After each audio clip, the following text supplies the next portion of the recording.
Good morning, everyone. We will call to order the special session for June 13th. We also have a regularly scheduled work session at 9 o'clock. We clearly are not going to get through these presentations and Q&A. I am going to take a quick recess at 9 to convene that other meeting, then we'll recess it, come back to wherever we are in the presentations. We have three different groups that are going to be presenting this morning. First of all, Elevate, then GSP, and then the Bluffs. Each of those groups are given 15 minutes for the presentation, and then we will go into Q&A of the City Council, and after that we'll move on to the next presentation. First of all, I want to thank all three applicants. I think the caliber of these submittals compared to the previous RFP are significantly better, and I'm excited about the prospects of this. So with that, I'm going to give the floor over to Elevate unless Mr. Jennings has anything to add. No, we should proceed with the first presentation. Actually, GSP is first. Okay, that's not what I have here, but then bring on GSP.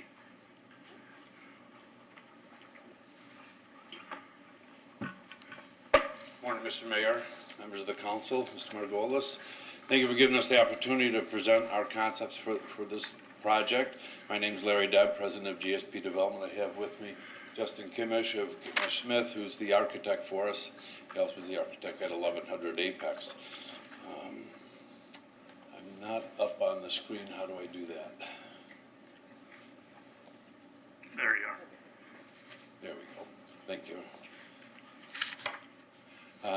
GSP Development, our team has done over $1.5 billion worth of development, both purchase, renovate, and new construction out of the ground.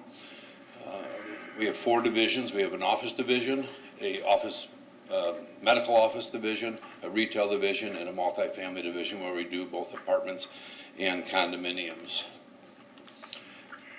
In the RFP, it said, do we have any relevant experience? Yes, we do. We bought a dilapidated skeleton of a building that sat vacant for 8 years and created Apex 1100, which is right at 1100 in Cleveland. So we have a very good feel for what's needed in this marketplace, what the market will absorb, what's the occupancy of the market, what kind of rents we can get, and what's the absorption rates. So in terms of experience, we know this because we live it every single day that we're here. And we'll get into a little bit more about Apex 1100 and how that ties into what we plan to do here. You had five main kind of goals, and they're listed here. They were in the RFP. We achieve every one of those and exceed most of them. And as I go through it, you'll see how we do that. You also had some core considerations. Again, they're in our booklet, but on the left was the core consideration and how we exceed virtually every one of them. So what I'd like to do now is kind of talk about what we're going to do and what we're presenting. This gives a feel for this is the Harbor View site. Would be 111 units with about 20,000 square feet of retail. This is an exciting site because it's really the front door, the promenade to the park. This is the important one, and especially if this is the grade level. Promenade comes off of Cleveland right down right into the park. And what we're proposing, because we want activity, we want excitement, we want people to hear, this area right here would be a two-story indoor-outdoor high-end steak restaurant. On the outside, we'd have outdoor dining, outdoor bar. We'd have well-landscaped, colored LED lights, and a little area for a band. Our thought is that having a band there, it pulls people toward the park. It pulls people toward the restaurant. It keeps things very active. And it's like the appetizer as you go into the park to the band shell for the main course. As we go around to the west in here, we have another indoor-outdoor restaurant, high-end Italian. This is slightly different because your main attraction here is the band shell and, of course, our Clearwater sunsets every night. Toward the end of the bluff, you'll be sitting there looking out over the park and listening to music. So we think that will be a little bit calmer, maybe is the right word. People spend more time there because they want to listen to the bands and the activity that are occurring in the park. Kind of a fun thing that we've done in some other projects would be in this area here, and we call them pop-up retail stores. People can rent them by the day, by the weekend, by the month, and they're tailored to what's happening in the park. For instance, if on a Saturday they're going to have a lot of children's activities, someone might rent it to have an ice cream shop. It'll be teenage kids, someone might rent it to do a hot dog stand there. Jimmy Buffett's playing, you'll get all your parrot head memorabilia there. So this changes, and it's tied directly to what's happening in the park. Going around the building, I'm going very fast, I know we're kind of a time crunch here. Parking was a big thing for the library. We propose leaving the parking virtually the way it is and building on top of it. Now, we will tear up the parking lot, put in new curbs, asphalt, underground storm piping if necessary, all new landscaping. And then we have a walkway from Osceola, which is another important component, well lit, coming from Osceola, underneath the building to the park. We would pay for all the construction costs of this parking lot, and I'll get into why we think that's important later. Coming around along Osceola, very high ceiling retail along Osceola, and then this would be the ramp going up to the second floor where all of our secured apartment parking is. You wouldn't be able to see it from anywhere around the building. It's all enclosed. Going to the next floor, it's kind of a U-shaped 111 unit building. A beautiful deck. Knowing what we've accomplished at Apex and the quality of the people that we want there, we're very specific on who we rent to. We have every color person, every religion, every ethnic group. What they all have in common, though, is they're very wealthy. The average income of our tenants is over $100,000 a year. That's who we want down at the park. They shop, they eat, they drink a lot. So this here is an absolute top-of-the-line type of apartment building. In this area here, our pool area, we have a pool, we have a hot tub, we have a golf green, we have a dining area with grills, we have an outdoor pool table, everything that you can imagine, an outdoor TV area. And then here, we'd be looking out over the bluff. We're going to have seating so people can kind of relax, sit, and listen to the beautiful music and see all the activities that are occurring at the park. Building itself, we don't use 2x4s. Everything we do is in steel, so there's nothing flammable in the building. Your requirement by your code is 3 inches of acoustical insulation between floors. We put in 6 inches of insulation. 9-foot ceilings, all solid core doors. The appliances, side-by-side refrigerators with ice and water in the door. 5-burner stove instead of 4-burner stove. Under cabinet LED colored lighting with ceramic backsplashes. The bathtubs we have specially made for us. They're 4 inches wider than a typical bathtub. Granite surrounds in both the shower and the bathtub areas. Full-size washer dryer. All these are the type of products that people at that level require, and we're excited to bring that to the marketplace. Plus a lot of amenities, very similar to what we're proposing on the City Hall site, so we'll get to that.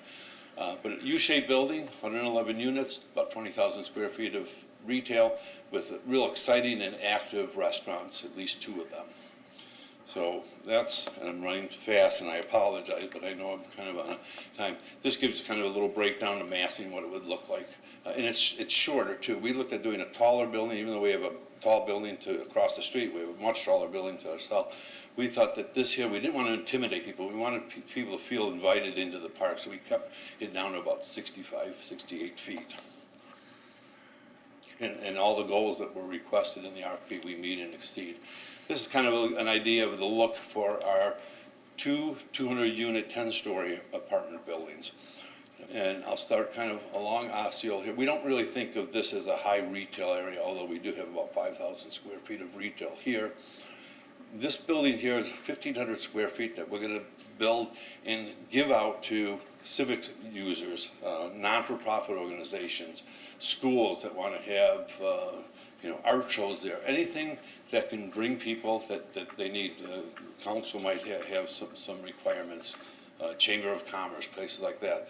This will be used for free to anybody in that non-for-profit or civic organization. Building itself, 2 stories of parking. One is underground, second one is at grade. Can't see it from you won't see any of the cars that come to the building. But you'll come down, and then also along the north side here, we have kind of a meandering sidewalk that'll be well landscaped, well lit, some artwork along there and some seating so people can really feel invited into the park from Osceola. 2 buildings, 10 stories, done in phases.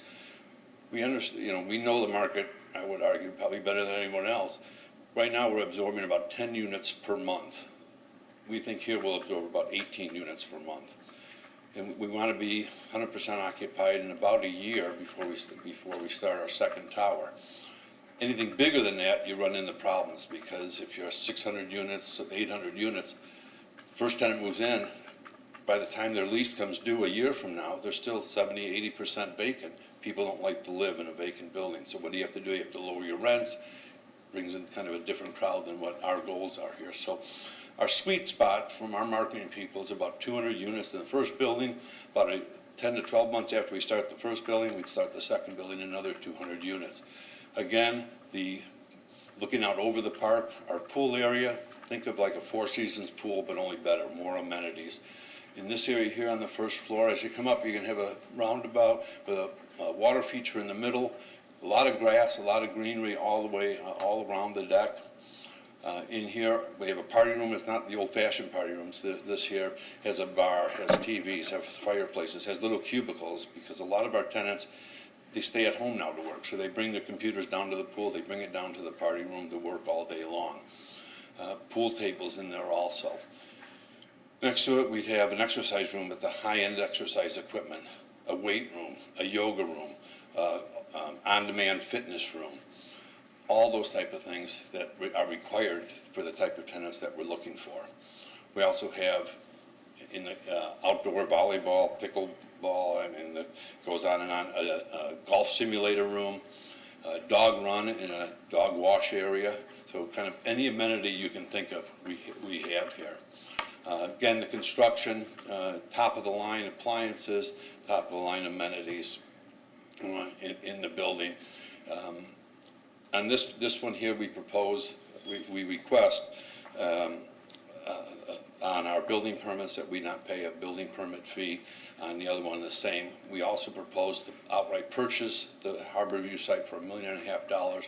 In this one, we proposed a $2.5 million purchase price. We've gone through a lot of referendums, a lot of working with villages and their citizens and getting things passed. We believe it has to be very clean, very simple, very transparent when you go to a referendum. Ours is simple. Here's a check, here's the deed, we start construction.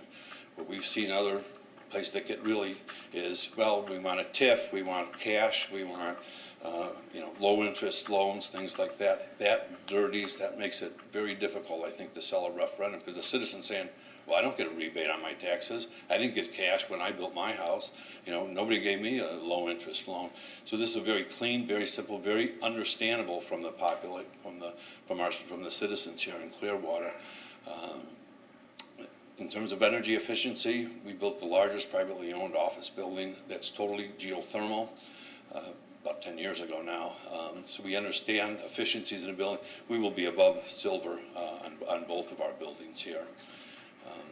And I would ask that if you would have time, talk to your village building department, your building inspectors, your fire department, the relationship that we had with them at Apex when we built it, and how we get along with it, and how we feel ourselves as a team with the city. Good example is at Apex, the Martin Luther King Road, which is our western street, would always flood. And we went to the city and said, hey, this is flooding. And they said, we're aware of it. It's on our 3 or 5 year plan. So we took the plans, we tore up the road, we put in the extra pipes, we put in the extra manholes at our cost. That shows that as a developer, we really believe in teamwork. We believe in working with our municipalities, and we'll continue to do that at this location too.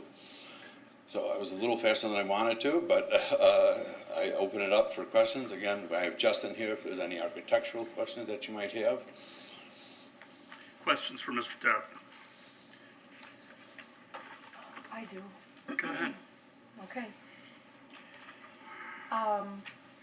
So there were some of the minimum requirements, identifying potential tenants and committing to LEED Silver, but you just said that you will be above silver on both buildings? Correct. So, but that wasn't, you didn't include that in your response? I think we actually sent an email on top, but yes, we will be. It is in the record. So will you be gold or platinum? We probably won't be platinum, we'll be close to gold. That's a funny system, though, you know, if I have a bike rack, I get a point. If I'm near a church, I get a point. If I have a bus stop, I get a point. That system has kind of moved away from efficiency issues, but we'll be above silver. Okay, so you'll be at least gold. Somewhere, you know, close to gold, if not gold. Okay. And then you have not identified potential tenants? No, we have not. Okay. So why not? We think we're a little bit early in the process. We have quite an array of retail that we own, so we know a lot of tenants. We own quite a few restaurants and bars ourselves, so we're very confident that we'll get, especially on the Harvey site, we think that'll be a very simple leasing up. I think the city hall, it's a little bit out of the way. It's a little different type of retail user. Okay.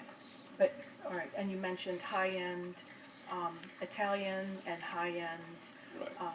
steakhouse, so, but We've no done names deals with both specifically. types of restaurants in our retail Okay. facility. And the average income of your tenants is about $100,000 a year? At Over. Apex, over $100,000 a year. We turn down about 80% of the building that we get Okay. requests from. Your purchase price for both sites is $3.5 million, but they are valued up to $27 million. How do you justify that? Well, I was an appraiser, an MAI appraiser when I got out of school, and I read through the methodology that he used. I think it was flawed in that he valued it based on condominiums.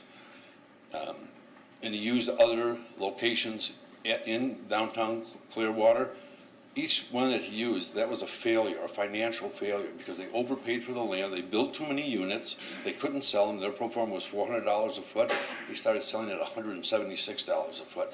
We can't allow that to happen here. We know what the economics are. As I said, you know, we're not asking for any help from the city, so, and one of the comps that he used was View at Bel Air, which is out on 19. We're actually paying twice what they paid on a per square foot basis for the land. So I would argue that his was way overinflated. I could argue that ours might be slightly under market. Okay. What, you know, we had like 2 inches of documents at least over the weekend, you know, 3 or 4 days to, Yeah, 3 I don't days know to how go you through. go through it all. Well, so I just want to, a couple of them had this number that popped out, it's easier to read, but did you state what your internal rate of return is? On a 10-year basis or a 5-year, what we did show in our pro forma is a yearly cash-on-cash return. Okay, so no internal rate of return stated or the hurdle number and all that? Probably going to be between 6.5 and 7. Okay. We typically hold our product, so that's why we're not afraid to spend money, because we know we're going to be owning it, we're going to be managing it. You say your development will bring in households of, quote, medium to high incomes to downtown Clearwater. What's your definition of medium to high incomes of people that are going to be renting those places? Well, as I said, Is it 100,000? at Apex, we have over $100,000 as our average, and we anticipate getting that or better. Okay. And we'll have the same strict requirements. So you indicated 504 apartments total all at market rate. Would you be open to any mixed income at all?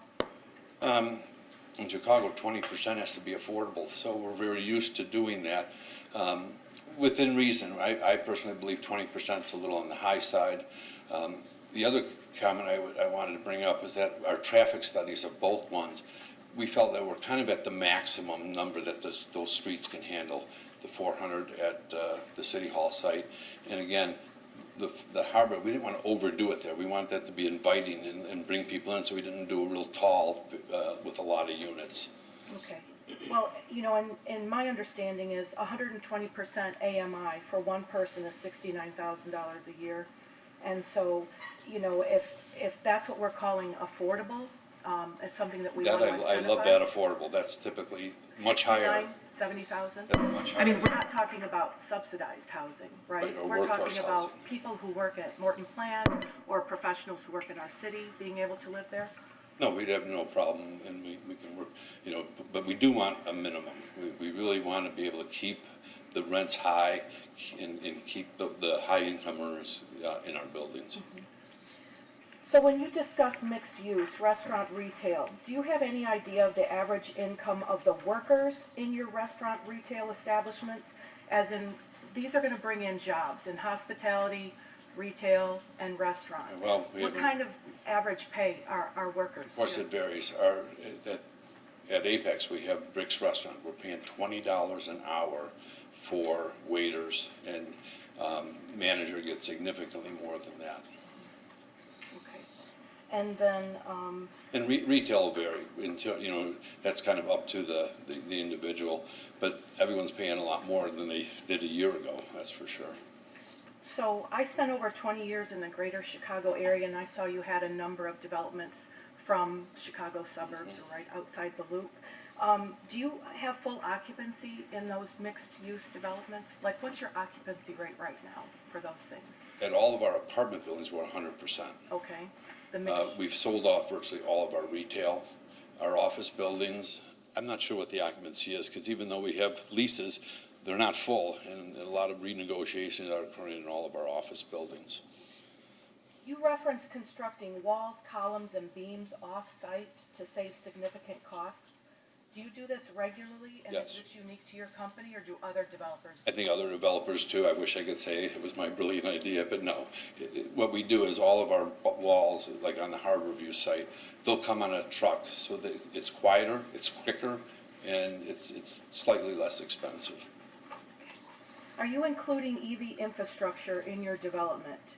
And will you, will you commit to 20% of parking spaces being EV? Not EV ready or capable, but EV charging stations installed? We typically will do what the market requires. I have an electric car, so I understand that. Like at Apex, I think we only have 5 or 6. That's, if a tenant needs it, we absolutely would put one in, so we'll commit to do whatever the market requires us to do. I'd hate to put up 20 of them and, only use 5 or something like that. Are you familiar with our Greenprint 2.0 sustainability plan? No, I'm sorry, I'm not. Your architectural renderings do not show any rooftop solar, but if you want to, if you're exceeding LEED silver into gold. Well, to get to the goal, we might have to do some of that. We've actually have, on one of our buildings, you're out of timer. The spirits Oh, we used to do some wind-powered, but they're too loud. We get complaints so we actually took them down off the top of some of our residential buildings. Solar, as you said, Chicago, doesn't work nearly as well as it will down here in Florida. So we have we would commit to doing, solar if that's important. But again, we'll get close to the gold, if not the gold rating. Okay. You mentioned that the, quote, City Hall site will have 1,500 square feet of space provided free for activities, including civic and cultural uses, exhibition space, and pop-up stores. I found this interesting because it's my understanding, I kind of operate that nothing is free. So if you can explain to me, do you have free space in other locations? No, this will and be how the does that first work? one. This will be the first? Yeah. What does free mean? Like free Free means utilities? that, well, if you're a second grade teacher and you had an art show, and instead of doing it at the school, you think, let's do something special for the kids. Let's go there and have, coffee and cookies and show all the kids' artwork. It's free, so we don't charge for that space. For civic, if the Chamber of Commerce wanted to have a meeting, they could use it. It's on a reservation basis. We would keep track of that. Okay. Have you reached out to any Clearwater HOAs or resident groups to help shape your proposal? And do you plan to reach out to any of them this week? We have not, and I think we have a pretty darn good idea of what the market is in downtown Clearwater in terms of rental rates, absorption rates, and what the market's looking for. Most of the HOAs are slightly, a condominium is a lot different than an apartment building. In Florida, it's an interesting statistic. The typical condo in Florida is occupied less than 40% of the time.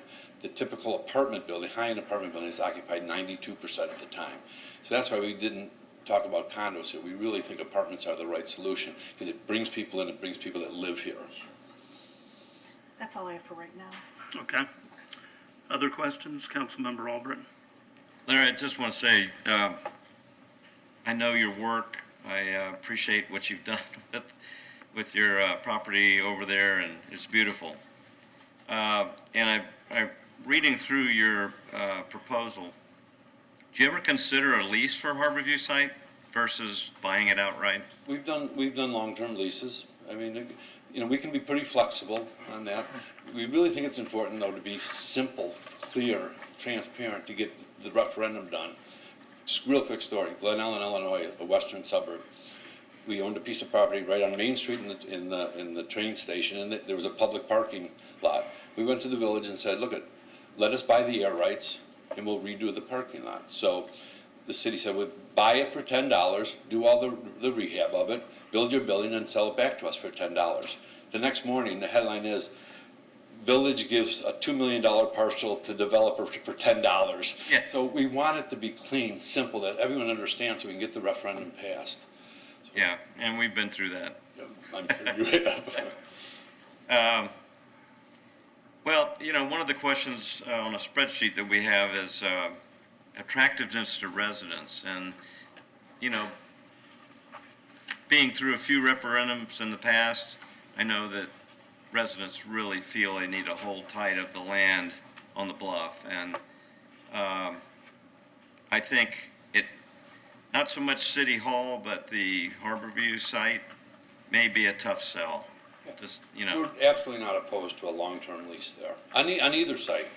In Chicago, believe it or not, the Catholic Church owns a lot of downtown land, so some of our buildings are actually on 99-year leases with the Catholic Church. So we're very familiar with it. We know we can finance it, so that would not be a problem at all. Okay, thanks. Other questions? Councilmember I don't have a Teixeira. question, but I do have a comment. I do want to thank you for great work you did with Apex. That building before was just a skeleton and an eyesore for many, many years, and you turned it into a community, and I want to commend you for it. Thank you. Councilmember Bunker. So, you mentioned that you value the two properties for roughly $1 to $3 million. Correct. One of the other developers is offering $17 million, essentially. Are they wrong? Everybody has their own valuation. I think that they'd be overpaying. Look what happened with the condominiums in downtown Clearwater. They overpaid for the land and they went financially broke. We can't allow that on these two sites. These two sites are too important. So I'm very comfortable with our number. As I said, if you look at the appraisal, those are really more condominium, and he used ones that are on the island, the ones that he did mention, he even said in this that some of these were financial failures because the price of the land was too high.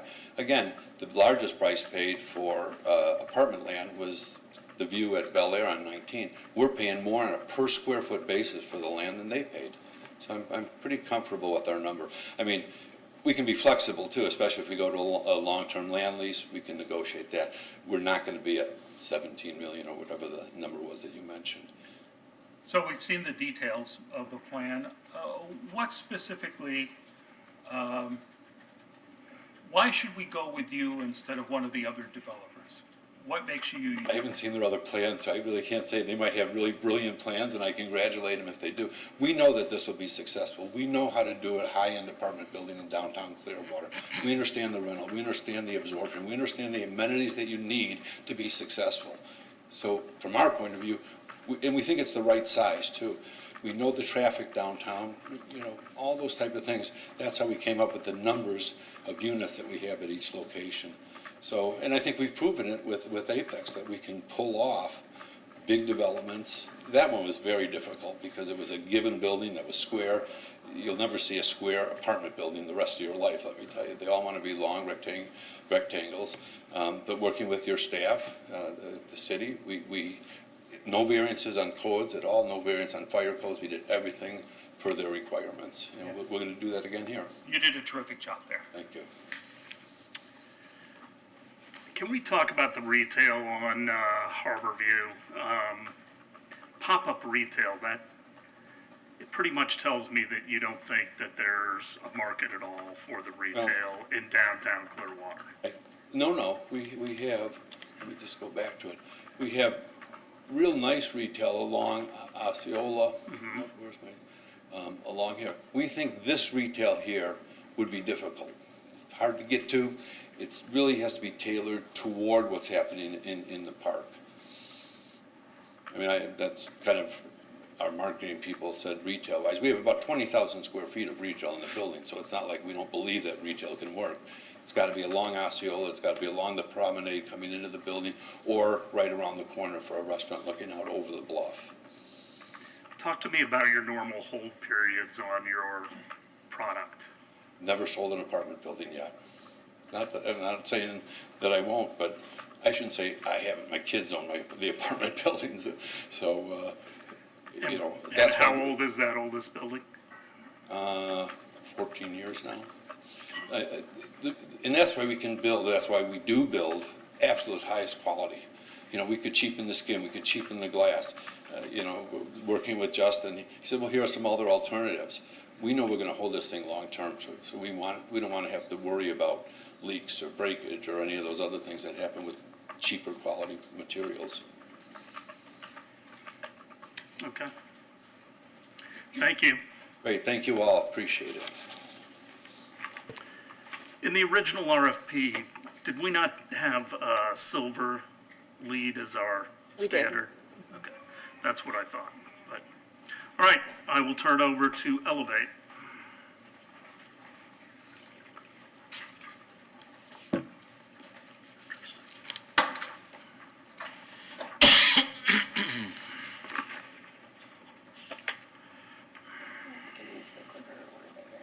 Okay, perfect.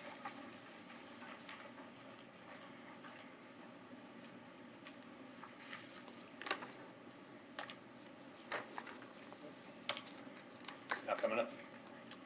The public comms will pull it up on the TV screen. Perfect. Good morning, Mayor. There you go. Good morning. Good morning, council members, staff. I'm Edward Keeping. I'm one of the financial consultants for the Smart City Group. Joining me today at the podium are the lead developers for the City Hall site, Stephen Stover of ECI Group and Ken Stoltenberg of KD Keller. We also have the lead developer for the Harborview site, Steve Burks of Solaris, and then Janelle Branch and Bakari Kennedy of the Smart City Group. We're very excited to present our team and our projects to you today. So a little bit about Elevate. Collectively, the teams have developed over 15,000 square feet, 15,000 units of multifamily, another 30,000 affordable housing units, and 20 hotels. Currently own over 5,700 units, and one of our co-developers is actually the founder of Sports Illustrated Resorts. So next, I'd like to bring up Ken Stoltenberg and Stephen Stover to present the City Hall site. What button do you get to put this on? You can just use that. Okay. Good morning, ladies and gentlemen. We're glad to be here today. Stephen and I have worked together for a number of years and developed a number of buildings that have been very successful in Tampa. This is the basic concept of what we're doing here. It's 388 residential market rate apartment units, about 800,000 square feet of gross area, about 270 feet in height, 24 stories tall. We're proposing about 40 to 45,000 square foot of retail and restaurant space on Osceola, and most importantly, fronting the park. And the site's about 2.6 acres, and we propose an FAR of the entire project of about 5.25.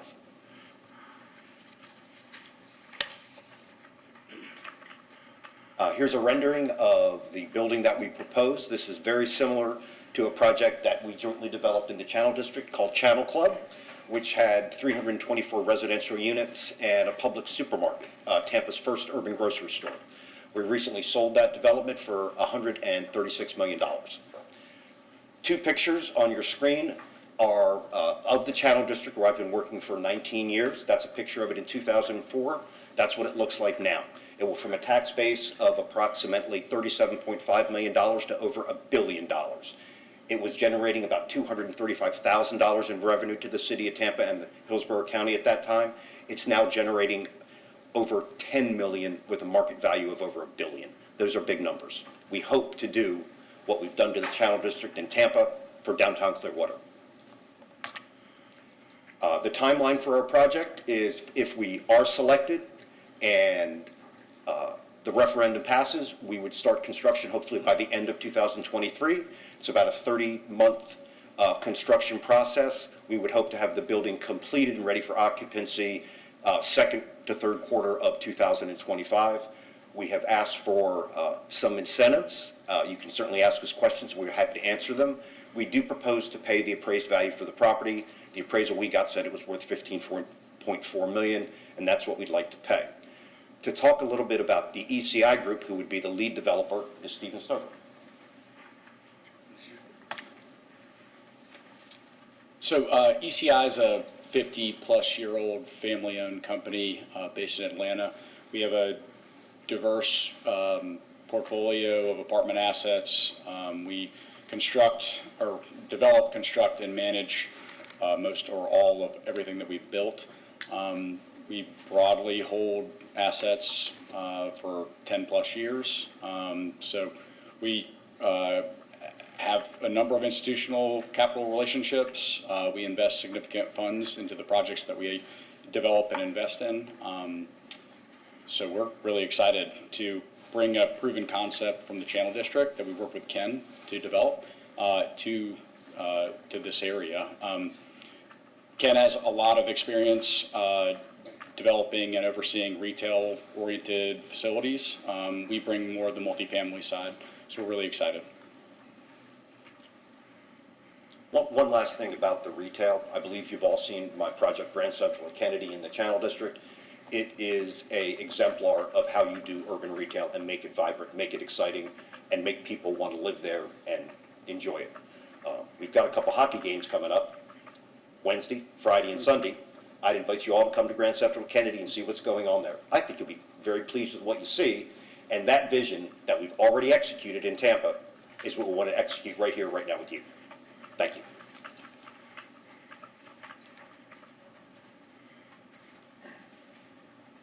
Great, so I will speak about the Solaric Music Hotel on our Harborview site. So we're proposing 200 keys. It's going to be a soft brand music themed hotel with a focus on jazz to incorporate with our Jazz Holiday Festival that we have here. It's going to be approximately 210,000 gross square feet. We will have a lot of different hospitality options and amenities. And this hotel is another play off some of the hotels we're doing in Orlando and Daytona currently. Burks, you want to come up and introduce Solaris themselves? Good morning. I am Chief Development Officer for 60 West Development, and we're active in a lot of opportunity zones around the country. We're doing about $700 million in opportunity zones right now. We're doing a Kempton in Greenville, South Carolina, Ritz-Carlton in Buckhead. Very adept at the hospitality space. I've spent a lot of years with Disney Development, Ritz-Carlton and Marriott. But we have a jazz theme here, working in collaboration with Clearwater Jazz. We have a couple sister companies that are involved, and I've talked to them as of last week and earlier about putting solar to answer some of the earlier questions, EV chargers. So we have two different companies in that space. We talked to Emmett Smith yesterday after church, and he is interested in the restaurant space. So keeping very active on this to work hard. I know I have a short period of time. Is there anything I should be specifically covering for you? No, that's perfect. Okay. Brief intro there. So, thanks. Great. Thank you, Steve. So next, we'll bring up Janelle Branch to talk about the Harborview site regarding renewability and all of our other concepts. And the car attendant. Good morning, Council, Mayor, Attorney, and Manager. What we wanted to do was lean into that word imagine. You asked your community to basically envision what they would like to see for their community, and so we listened to our community. What I imagine is waking up at Park Place, going downstairs, getting locally sourced fruit. I imagine calling my friends to bring their families to essentially run through those arches as they light up and tell the history of our community. I imagine walking on Osceola and watching those prints of essentially all of the remarkable musicians who would have played at the amphitheater. I imagine going up to the Smart Flower and learning about green print as I interact with it with my smartphone. I imagine buskers and artists and typewriter poets interacting with our everyday people. You asked us to imagine, lean into that word. You asked us to be responsible with our environment.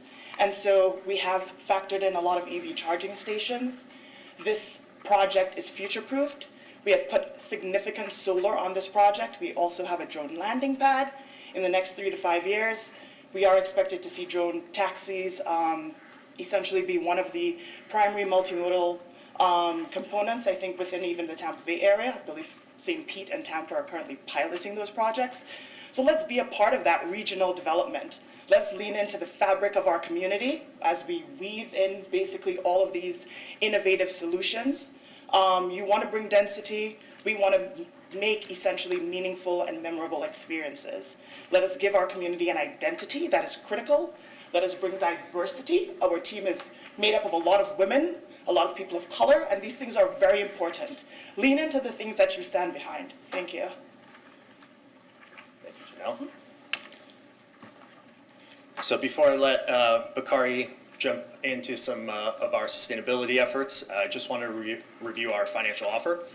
We are proposing a 65-year ground lease with an option to renew for 30 years. And we've currently got it priced at 3% of our operating profit. Under our current assumptions, that should yield about $23 million to the city over the 65 years. And if we renewed for the other 30 years, it would yield $34 million. So going to turn it over to Bakari to finish up with our sustainability efforts. Thank you, Evan. Good morning, everyone. My name is Bakari Kennedy. I am president and owner of Construction Dynamics. We're a local general contractor, sustainability and wellness experts, as well as the diversity manager for the Elevate Group. Janelle's imagination, it is my responsibility to put that in place. We're very excited to work with Smart City Group. They are very focused on smart tech and making sure they have the amenities such as the drone landing pads, the electric bikes, solar charging stations, and really an overall very eco-friendly environment. Plants that clean the air, food forest, music therapy, more EV charging stations. These will be all part of the Elevate overall plan. When I first achieved my LEED AP over 10 years ago, the focus was strictly on the buildings. Low VOCs from paint, no formaldehydes, construction recycling, maybe a few renewables. Nowadays, we know that we can meet the LEED Silver certifications. But wellness and sustainability has grown even greater than just the building itself. We are looking at standards for physical, mental, emotional, and the overall social environment. We want our guests, our construction workers, the residents in the areas to have a better overall experience in Clearwater. The food, the nature, the music, the overall health and sustainability is very, very important. And I'm proud to see how LEED and wellness has grown over the past 10 years.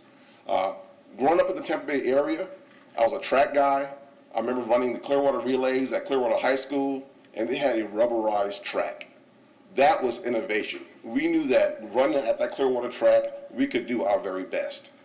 This Elevate group is very genuine in their thought to make sure that they are bringing the very best to Clearwater.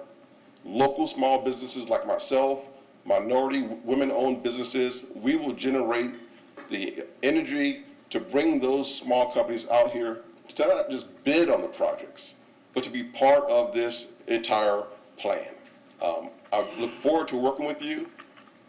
They have assembled a fantastic team, a very energetic team, and I think one of the best teams I've seen locally. We do a lot of work here in the Tampa Bay area, and we're very excited about this project. Thank you.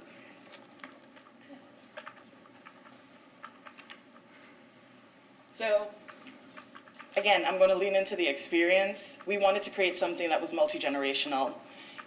I listen to what you all say every day. You talk about, again, the fabric of our community. It has to be diverse. It has to be forward-thinking. And when you think of music, music crosses cultures.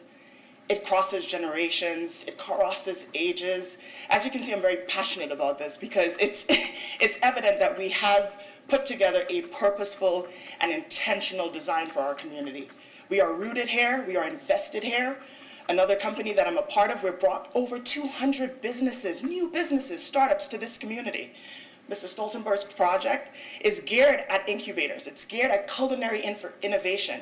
You all talk about international cuisine and experiences. What about changing experiences so that every time we visit Clearwater, there's something new, there's something to explore? I ask you to lean into the words that you all mention, sustainability, innovation, diversity, and choose the right team. Again, thank you very much. We are Elevate. Questions for the team? Want me to start again? Sure. Okay. Well, thank you for your presentation, and I love that energy and commitment to a lot of your sustainability features. You know that I advocate for those things. So I really liked your discussion of the sustainability features. The solar flower is kind of cool. Really like the idea of a music-themed hotel. I would say that music-themed hotel can be used by any developer, so that's great. I mean, it's a great idea. It doesn't mean it has to, if we go with someone else, that they can incorporate that as well. I really have some questions and concerns about your financial offer and the extensive incentives you're requesting. I had followed up with our city staff about getting some valuations on those. Your offer and development seems to me to be the most complex, with two different developers and rent and or lease and buy and all that stuff. But so you purchased the city hall at appraised value of $17.5, and then you have the proposal to lease Harborview equivalent to 3% of operating profit. So my question is, what's that number? Does anybody have what's the valuation of 3% of operating profit?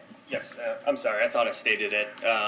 Over the 65 years, the current assumption would be that it would yield $23 million to the city, and then if we extended, that would go up to $34 million. I remember reading that, yeah. So that's, do you want to do the math?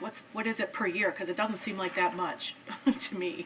I mean, But whatever. $362,000 a year. $362,000 a year? That's what I Okay. came up with. Yeah. yeah, and obviously we want to be respectful of the city's concerns of not selling that property. That's why we went with the ground lease, and we figured at 3% of operating margin, the hotel does well, the city will continue to do well.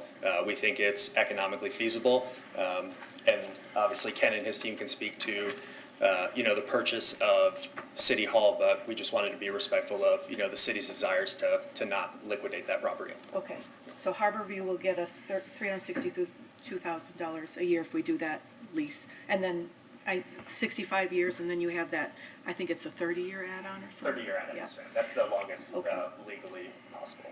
What is your internal rate of return? I didn't find it through those little things. Which property? Each. Sure, the multifamily component was a 15-plus levered IRR, assuming 65% leverage. And for the Harborview site, it's 19.2%, again, assuming 65% leverage. Okay. So you have City Hall, or city will be responsible for demolition of the existing City Hall and any environmental remediation. Do we have a value of this incentive? No, we were seeking that from the city, the environmental remediation of the building y'all own. Right, but I mean, if you asking for this, I'd like to know how much, what's the value of this, if Right. you're asking for it? Right now, we have a range of estimates between $125,000 to $800,000. Wow. So we Is don't, it the environmental that's the main driver? The main unknown. right, It's the unknown. asbestos, and then where will it go? And how much does it cost to take that dirt to another place and store it? Sure. We regularly oversee the environmental remediation of sites, but That- this is a facility that y'all own, we just weren't exactly sure. Sure, but again, it's a value, right? I just Sure. want to add up the numbers. Oh, please, yeah, Okay. absolutely. City will waive or fund all impact, building permit, water, sewer, and fire fees. Plan review costs will also be waived or funded. Value of this incentive?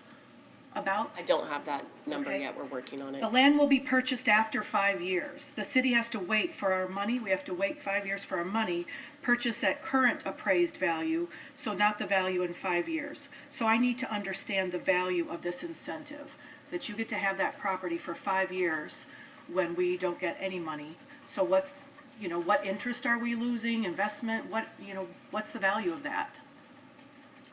The value is the time cost value of that money. And if we had to go borrow that from a bank at say 5%, that's our savings over that period of time. We also thought it was in the city's best interest to retain an interest in the property, though subordinate to the construction lender, so the building actually gets built and the property is not sold undeveloped. You don't trade it until you get what we've promised you. So that's the value on So that. the improvements would be made. Yes. And I'll speak to the parking, but I think that's where you're going to go next, which is fine. We're proposing $5 million from the city parking bank and/or CRA funds to build about 200 spaces for the retail. We're proposing that we split the parking revenue with the city 50-50 for 40 years. We're amenable to lengthening that time if that's something that you guys would like to see, but we think that can, in the end, be a profit center for the city for a long period of time. And we know that to have the retail be successful, you've got to build enough parking. I did it at Grand Central, and it worked. A lot of the other properties in the Channel District didn't, and their retail sat vacant for over a decade. Okay, but just to be clear, I don't have a number yet at the value of the incentive of you not paying for 5 years, and that we'll lock in the current valuation, whatever our agreed upon price is, but you don't pay us anything until 5 years from now. So I just want to know the value of that incentive. So right now, what we're working with is usually properties become assessed at 85% of what the project cost, the construction cost is. So we're running some very high-level numbers, but that wouldn't be a perfect answer. Right. So we'll be able to get that to you, today or tomorrow.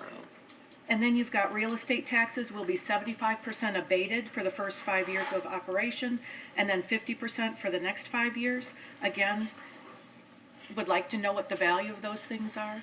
So these are incentives that you're asking for, which you've asked for the most incentives, but which is fine to ask. But again, there's a valuation attached to that I'd like to know when we look at numbers in making our decision. The city reimburses you for hardscape costs on the northern edge of the property to create a grand entrance between your development and water's edge. Again, what's the anticipated value of that? And again, I guess it depends on what do you imagine there. What do you want to see between your property and water's edge, and how much is that going to cost if you're asking for it as an incentive? Yeah, it's primarily the parking. Can you come up to the mic so that people at home can hear you? So it's primarily the parking is what we're looking at. So you're going to be removing some parking that essentially Kent's site is going to be providing for both sites in some regard.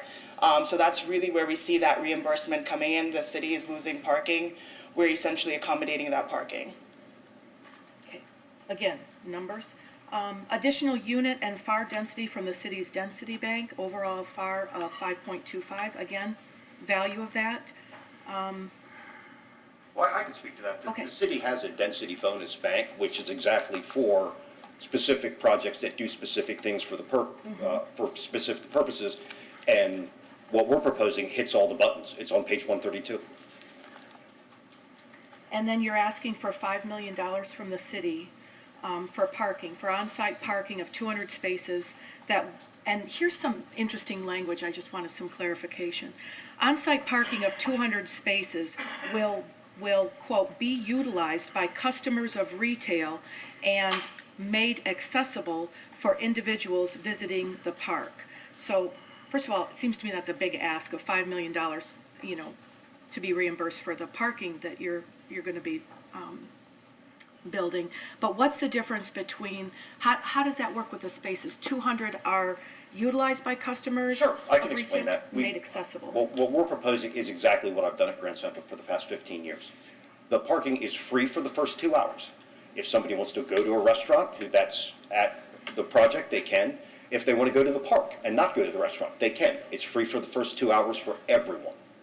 If after that there would be a charge for it, and that would be an appropriate market-based charge, and we're saying that revenue from the garage will be split with the city to offset the $5 million for a period of 40 years. What does that mean? Well, I can tell you what it means at Grand Central. The garage makes just over $20,000 a month. What it doesn't have is the marvelous event venue that you're building right next to it. You could easily double that with event revenue. The city could easily make $250,000 a year from the arrangement that we're proposing on the parking garage. The parking garage could be a net winner for the city. That's, whenever we've asked for something, in dollars, we may have asked for more, but we've always given something back. That's our, kind of how we do business. So this project, our estimates will, in year 11, generate about $3.7 million in tax revenue for the city and the county.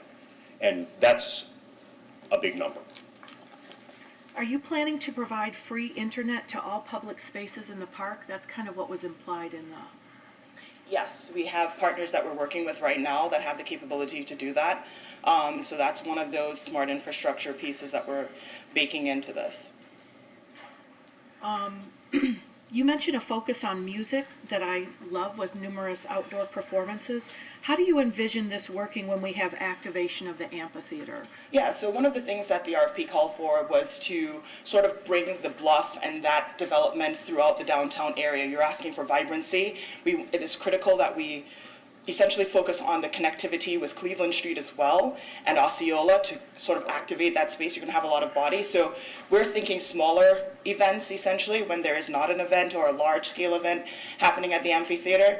With our collaboration with Clearwater Jazz Holiday, their mission basically is to give the youth a stage. We're seeing that as being mostly the type of events that we want to host. We want to be able to highlight their talent on a regular basis. They would essentially get some space. We're working through what that relationship could look like, that they can play there regularly. And then everything else in the park area or by the plaza that we anticipate would be just filled with, like I said, different type of street artists.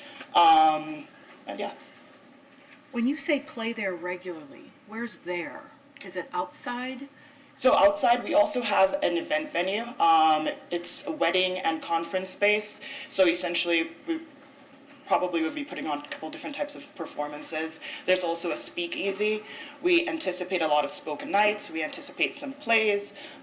Ken Stoltenberg has done even a stage in his other developments. So that's why we come with a mix of different teams. It's sort of critical to bring each component and collaborate and make sure that it's applicable and workable within this particular community or development. I love the focus on sustainability, but I don't know how much of it is real commitments. It looks like solar is eventual, not from the get-go. Solar is from the get-go. Okay. Yeah, it's not eventual. That's happening. And then do you have a 20% EV parking installed? We're aiming for that right now with our EV partner. It depends on the absolute need for the downtown. We do know that we'll have at least a couple for free. That would be on at least the Harborview side. We're working through with Mr. Stoltenberg how many that we'll be putting on his development side as well. But it should be around 20%, that is correct. And all that would be put in writing? That would be put in writing. Again, this is negotiable. This was a call for concept, so we put our very best together and try to figure out what would be applicable for this development. Right. Did you reach out to any HOA neighborhoods, things like residents to shape your plan, and do you plan to reach out to them between now and Thursday at all? We absolutely will be reaching out to them. We have already been in communication with Water's Edge. Obviously, this development abuts their property or is directly adjacent to it. We have discussed as well the developments with the downtown merchants. Of course, we're getting an influx of retail and food and beverage, so we want to make sure that the concepts are complementary to them. And other neighborhoods will be, of course, briefed on this as well. Our team is also fully prepared to work towards the referendum and to cover the costs that would be necessary to market these developments. Thank you. Councilmember Teixeira. So I went and see the development in Tampa so I can actually have something to feel and see. One of the things that struck me was the sense of community that you built. So my question is, since Imagine Clearwater is a vastly different environment, can you replicate that success of community that you did in Tampa? Because that was the busiest gym I've ever seen. And that was the most successful publics, especially in an urban setting. And so the sense of community was so evident. So you didn't just build buildings, but I'm thinking how, if you can, replicate that in a site like Imagine Clearwater, which is a park. Well, the outdoor component that we have at Grand Central is exactly what we're proposing in a larger fashion here to interface with the park. And like I said, the first thing we did is a wind study, and that's going to tell us the conditions are going to be different here, but you have to do that first to make it usable. We went from that courtyard, and you've all been there, having been about 10% usability to about 90% usability. If you'd have been there Saturday night, you'd have seen, hundreds of people having a great time watching the lightning win. So we think that the placement of our building next to the park, which is fantastic, what you guys are doing, we know how to work and integrate those public spaces with our building. And a lot of people talk about sustainability. One of the biggest things that I see in sustainability is making outdoor spaces usable so people spend a lot more time outside. We're experts at that. And I think we can do it. And the proof is in the pudding. We did it in Tampa. It's not just this building, ladies and gentlemen. This building is going to pave the way for 10 others, sooner rather than later. And that's really where the money is. And that's why I think you should consider our group, because we've done it right next door. And as far as the referendum is concerned, we can take the citizens here right across the bridge and show them this is what it is. They don't have to imagine anything because it's already there. You answered my next question about the wind technology and how it was used and how you perceive to be using it in Imagine Clearwater. So that was my next question, so you answered that one too. Any other questions? Councilmember Bunker.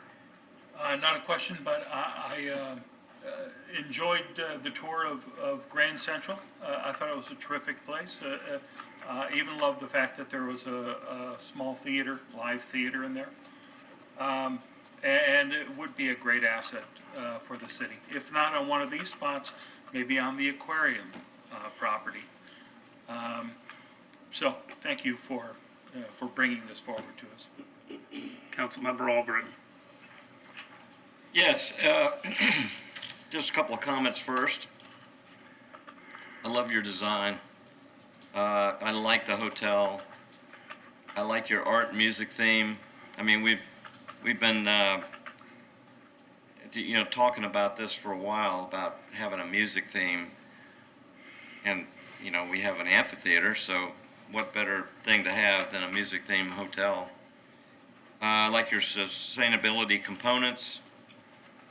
And Ken, I like the wind study, because when we met over there in Tampa, I mean, we had a storm of epic proportions, and you and I just sat kind of out of the rain, and nothing was, there was no wind and no water, and we were kind of outside under some, that was very good. So my concern is this, though. One of the things that's going to be the hardest thing for us is selling this on a referendum. Clearwater is very, very picky about our referendum, especially when it comes to the bluff. You have a very complex ask. And, I went down through it. I know that Councilman Beckman asked questions. Being a builder, I kind of filled them in. Looks like your ask is around $67 million over the course of the whole thing with, and it's very complex. It's not just a few things. And as, was said earlier, one of the things that we really need to look at is how do we sell this to the public when the referendum comes? We got 75 words. We have 75 words for a ballot summary, 15 words for a ballot title. Okay. So that's my only concern really about this, is the ask and the complexity of it, trying to sell the public on it. Maybe, we get into negotiations, if you guys are picked, that we can somehow make this a little bit easier to understand, let the public understand. If we're selected, we would be willing to sit down and negotiate with you. And heck, you have our pro forma. We need to be at a certain return on cost. if we can move things around or make Ken, it can you come simpler. up to the mic, please? I apologize. If, we're certainly willing, if we're selected, to sit down with you and look point by point. You have our pro forma. We're happy to move the numbers around however you would like to simplify this in a way that would make it more palatable for the referendum. We're certainly willing to do that. Our ask is simply based on how we get to the return on cost that we need to attract the capital to build it. Yeah, I understand. And however we get there, there's no right way to get there. And thank you about the wind study. It does work. That's it, thanks. All right. Talk about your org chart, because there's a lot going on here.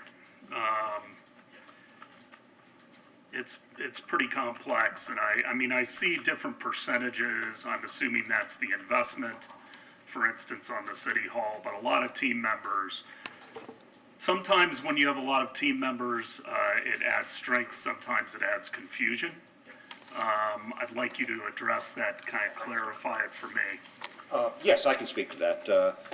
ECI Group would be the lead developer. They would be the managing general partner, and they would make all the financial decisions for the property as far as the actual construction, selecting, contractors, architects, that type of thing. This will be my third transaction with ECI. I would be in charge of the actual retail development because that's my specialty. So if you're looking from an org chart standpoint, look to ECI. They're, Stephen has gone over what their qualifications and experience are, and they've performed in this marketplace on multiple occasions successfully. So the Smart Cities Group would help us with the tasks that are oriented on the org chart. But from an org chart standpoint, you've got ECI, KD, Keller, and Smart Cities, if that simplifies things. So there may be a lot of, we wanted to specify as many potential partners as we could because we were told that's what you wanted to see. But these are the players. You said ECI is going to select the contractor Yes. and the architect. The players that we see here are the players, are they not, or are we going to change? ECI, Smart Cities, and KD Keller are the players. Okay. From, say, architect to contractor, let me explain our methodology on that, and that's important. This has to go to a referendum in November. We have to look at the capacity of certain firms at the time that we know we're going to build this thing. And that would affect our selection of those folks. For example, if you're selecting a general contractor right now, they may get 4 or 5 jobs in the next 6 months that they don't know about. They may not have capacity to do this. It's not smart to select those folks at this time. It is smart to have a stable of folks that you have worked with over the years in all of those disciplines, interview them at the appropriate time, and then pick a horse. That's what we'll do. Don't leave. First of all, I understand all the council members came and visited your project over in Tampa. I want to thank you for the fact that you were very gracious with your time. They are dynamite projects over there, so it's nice to actually see them. I think that's a huge benefit.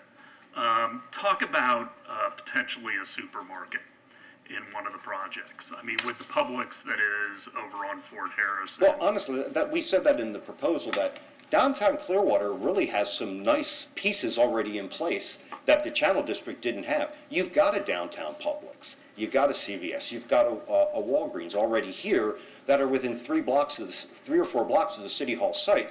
The reason we put the supermarket placeholder there was at some point in the future, you will be ready for like a Sprouts or a Whole Foods or something like that. And we know how to design a space that at some point in the future, it could accommodate that. The other outfit that is looking at the space on Osceola is Crunch Fitness, because I have a very good relationship with Jeff Dyer.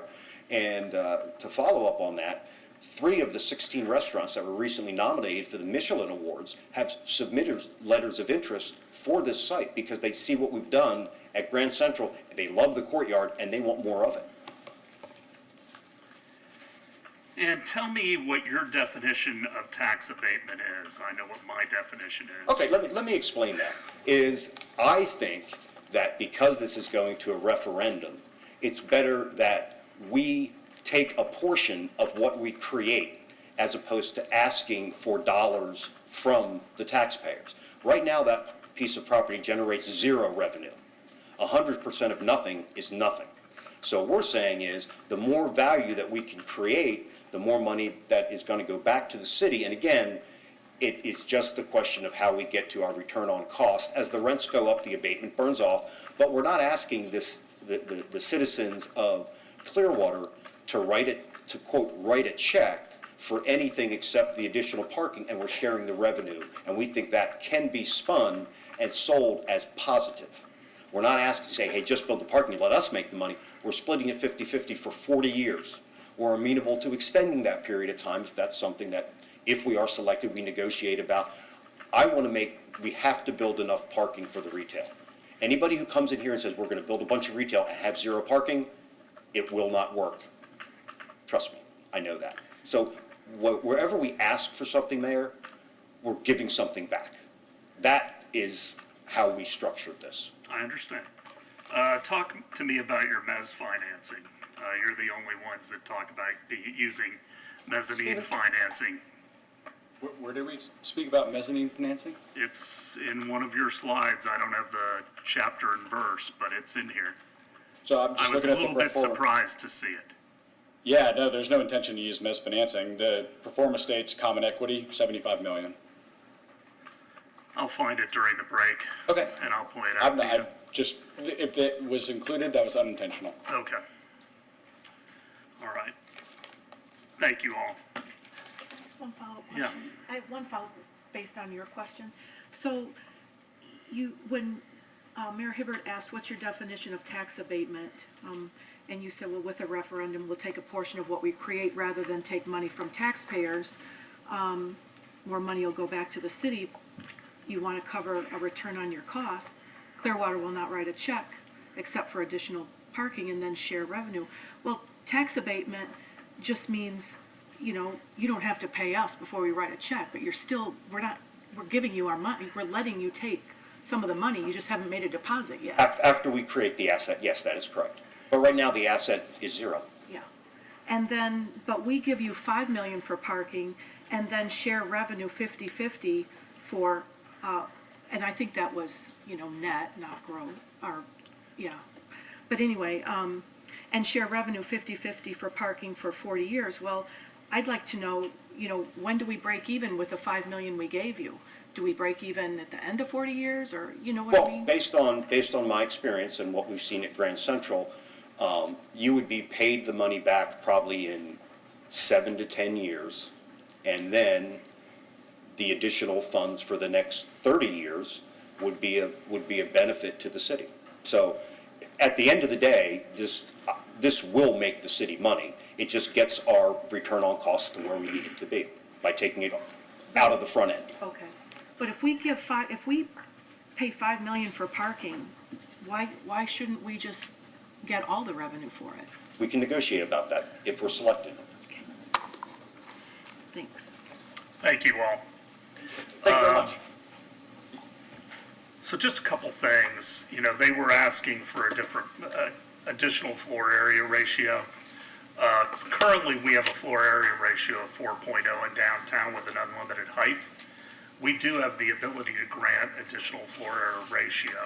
I think what we need to understand, and I want the citizens to start warming up to this, and sometimes you have to be reflective on yourselves. I believe that the City Hall property and the Harborview property are dynamite sites, but downtown Clearwater is not a proven market yet. And we have to remember that. We have to remember that we are not downtown St. Pete or downtown Tampa right now. That is, very much proven, very much in demand, and that is why there are going to be some incentives on these properties. And as was said by Mr. Stoltenberg, right now we're getting 0 on 0. And this needs to be a catalytic project that will lead to things that aren't on the bluff. The county has already signaled that they're going to be moving out of downtown Clearwater at some point in the future. This really is the anchor of what is going to be the future of downtown Clearwater. So my concerns are, first of all, the citizens have to buy into it, but also that we have to have a really high quality project that is going to be the cornerstone for moving forward in downtown. So there is going to be some give and take in this entire process. And I just want people to remember that as we go forward. So what I'm going to do right now, sorry to Gotham, we're going to hold off for a couple minutes. We're going to recess this work session. I am going to call to order the regular work session for one moment to get Mayor Bajowski out of here, so she's not here all morning, even though I would love to stretch this moment. But let's recess the special work session. We'll be back in about 5 minutes, 5-10 minutes, and then we'll finish with the last presentation. And I will call to order the work session for June 13th. And I'm going to go first to approval of the minutes for the pension trustees. Are there any amendments for the May 16th meeting? Move to approve minutes. Second? All in favor? Aye. Opposed? Unanimous. Where is? Hold on, I'm getting fouled up here. Never mind. Now I would call Mayor Bajowski from Dunedin forward. Sorry, Jennifer, we'll do that later. Got the wrong agenda. Good morning, council members, mayor, city manager. Nice to meet you. I haven't met you in person yet, so welcome, even though you've been here for a while, and city clerk. My name is Julie Warbajowski, mayor of Dunedin, and this is Parks and Rec Director Vince Gizzi, who is our liaison to the Toronto Blue Jays. As you all know, as a city with spring training, you know how important it is for Pinellas County to have spring training and a strong relationship. And something we started back in the, 2012 or 13, was the Mayor's Challenge, which is when the Phillies play the Jays, and we go back and forth, and we have a friendly little wager. And I'm at a loss on my end of the wager this year. So, of course, I had to come with my... You look great in red and white. Well, can I just show you? I had to wear my Blue Jays. Okay. Anyway, I think it's really, really important that we continue to do these things together. Mayor Hibbard was wonderful. He drank something out of the cup. He was so excited. His first Mayor's Challenge in a while anyway. And of course, next year we'll be coming to you, and I would love for us to kick your butts on your own turf. I mean, there's nothing better, right? But I mean, I think the bigger message is that we want to continue with our teams here in the county and promote our economic diversity. You can't put all your eggs in one basket, and certainly spring training doesn't cover everything, but it offers us a huge attraction to our county, and it's really important.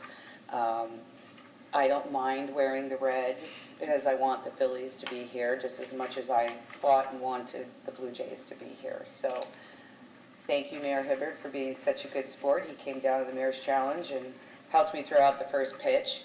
So now is time to present you, Mayor. Get a picture. By the way, you guys are pretty much the winner on the whole trophy.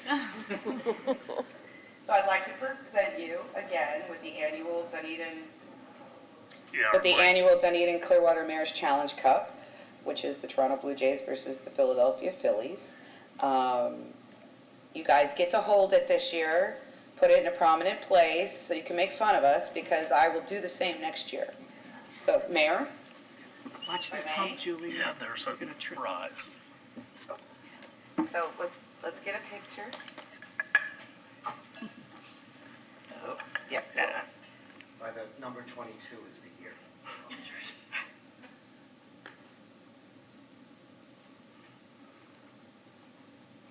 All right, that's for you in your office, but then I also brought something else. And then I'll get out of your way, because you're talking about important stuff. I couldn't come empty-handed. I had to bring you some Blue Jays here, so. Sorry. Here you go. Thank you so much. Thank you. You're You're allowed to take this, Dave. We can take those. Thank you, Julie. It is a gift from the city, not the Blue Jays, so just I wanted you to know. And even if it was, I'm sure the And value. there's an extra one, whoever you want to share that with. I'm sure the value's less than $25. It is, I promise, already went down that road. Thank you guys, it was a great day, and we look forward to coming and you guys hosting us next year, and like I said, hopefully we kick your butts. Julie, thank you very much. You're a great advocate for spring training on the TVC and through the city of Dunedin, and we are fortunate to have the critical mass that we do in the Tampa Bay region with the Yankees, the Blue Jays, and the Phillies. We want to see that continue. And I think y'all ought to know, my son is, hopefully will graduate at the end of the year from college with a sports management degree because we have so many teams in this area. So it's an up-and-coming degree path for folks. And so it's not just about, spring training or the 365-day operation for economic booster, but it is about jobs. And I think that's really important for people to know. Thank you. Thank you. All right, we're going to go ahead and recess this meeting. We're going to take a 5-minute break before we start the presentations back up.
Good morning. We will reconvene the special work session.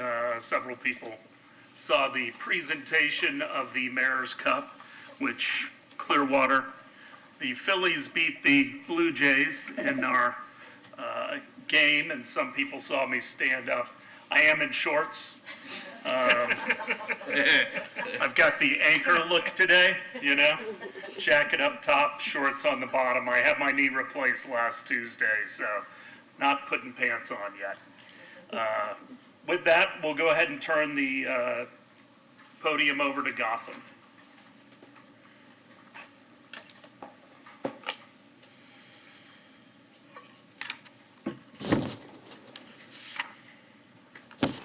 Hi, good morning, Mayor, council members. Katie Cole with Hill Ward Henderson. Proud to be standing here before you representing the Gotham organization and the D'Annunzio group with respect to their response for this call for development concepts. It's hard to believe that it's over 20 years ago when the city went through this proposal before. And personally, it's so exciting for me to see the city embark in this process as a lifetime resident of Clearwater and being here and growing up here, to see these opportunities and know that this is what downtown Clearwater can be is very exciting. And it made it even better to know that I could be here on behalf of Gotham and D'Annunzio, two very well qualified, extremely visionary developers who would like to bring their services to downtown Clearwater. So with that, it's my pleasure to introduce Mr. David Pickett with the Gotham organization. Thank you.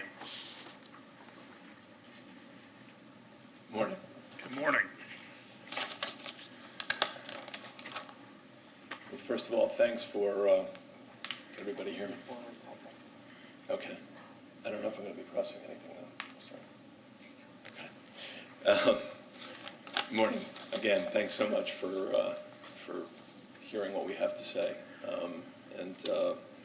So, Gotham organization, we're 108-year-old, 5-generation of Pickett family-run company, mostly based in New York City, with a couple things that we've done outside of it. So I thought I'd address the elephant in the room and say, and answer the question of what's interesting about Clearwater, and I think it's a lot. First of all, the site is spectacular, on a bluff, overlooking the water. And what's interesting about it is it's also really a classic infill site. You've done a lot of the hard work here already by closing down Cleveland Street, restoring the Capitol Theater, making this tremendous investment in the park. And we feel like we're sort of just, maybe we can be the missing piece here that ties things all together. So there's that. There's the incredible demographics of the greater Tampa Bay area, what's going on down here. It's the second fastest population growth of any major metropolitan area in the country. So that sort of screams out something. And as I mentioned, the major public investment that you've made here. As a developer, whenever I see a municipality making this type of investment in an area, it says to me that you mean business. And that's obviously very important. And then lastly, I would say, and this isn't to no way to say that you guys are going to be a day at the beach, so to speak, but that you are interested in creating business opportunity here. You're pro-development, pro-business. Of course, you want to see the right development come here, the right business, but that's something very different than what I'm dealing with in New York right now. So again, a little bit about Gotham and why I think we're the right choice. 108 years, 5 generations. My son Matthew's with us. He represents the 5th. I'm the 4th. My dad still comes into the office 3 or 4 days a week. This model of what we want to do here is really what we do. Large scale, multi-use, activating street fronts, activating communities. That's really all we do. Some examples, not sure I'm not exactly following this, but there's some examples that I would just throw out. We did a deal called Gotham West in Midtown Manhattan on the far west side. It was an RFP that the city put out. It's 1,250 units on 4 acres. It was a 7-year rezoning process. It was built over a railroad cut. There are 4 separate buildings there, and it was the first food hall that went into New York, because we felt like for where this property was, we needed to activate the street. The Ashland is a 600-unit building in the Cultural District in Brooklyn. That was a 5-year entitlement process, in which we required many overrides from the mayor and a negotiated tax abatement. Also has a food hall at the bottom. Right now, we're building a project called Gotham Point. It's 1,150 units and 2 towers on the Queens waterfront. So it's sort of our first experience of an urban yet water-based, if you will, development. And the last, the Suffolk on the Lower East Side in Manhattan, which is 500 units and was a 3-year rezoning process.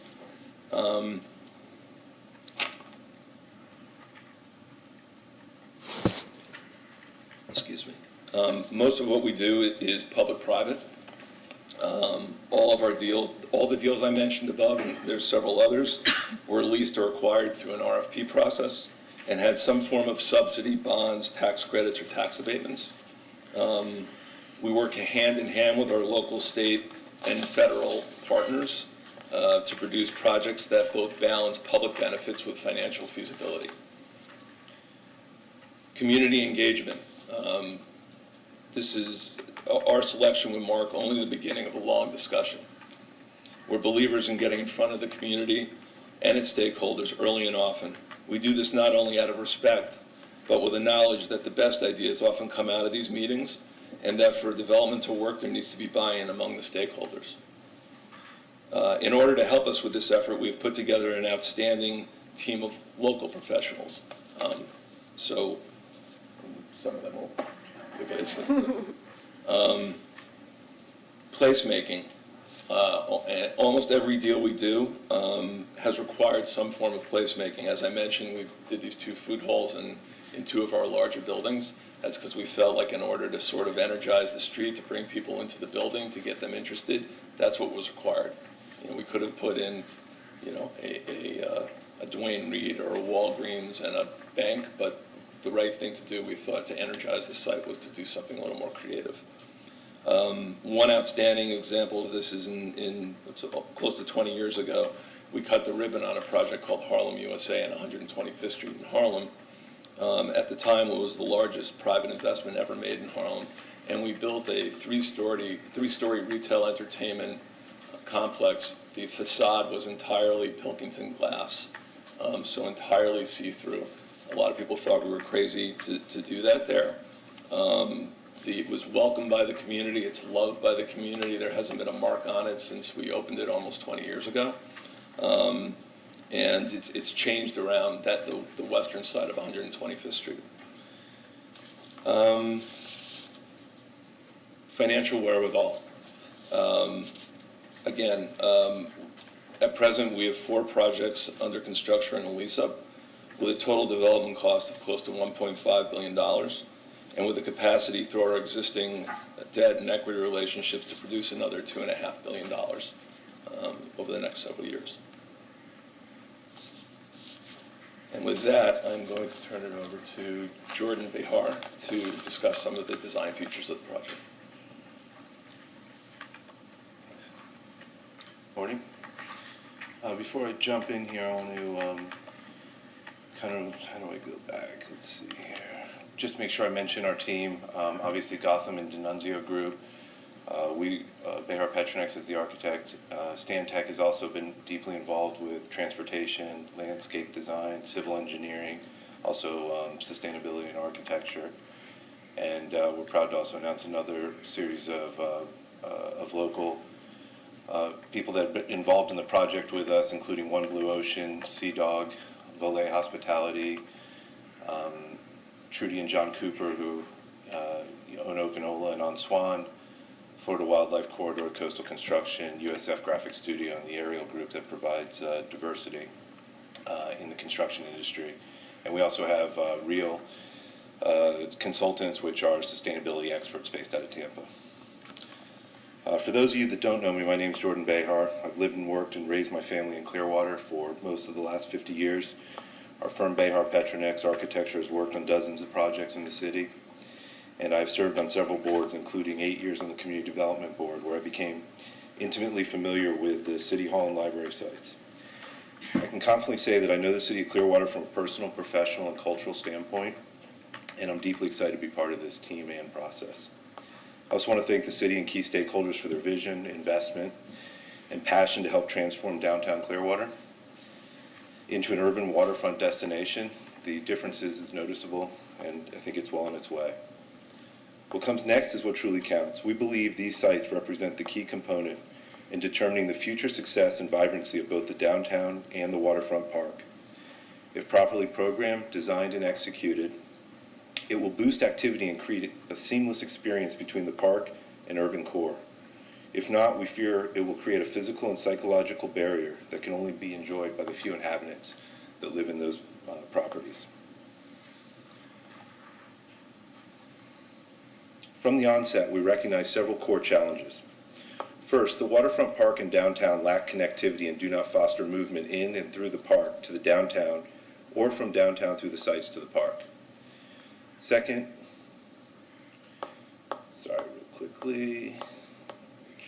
Second, we also recognize that Osceola must become an active retail corridor to create regular daily activity. The third issue, centered around generating critical mass and the need for higher density of full-time residents to frequent the downtown and utilize the park.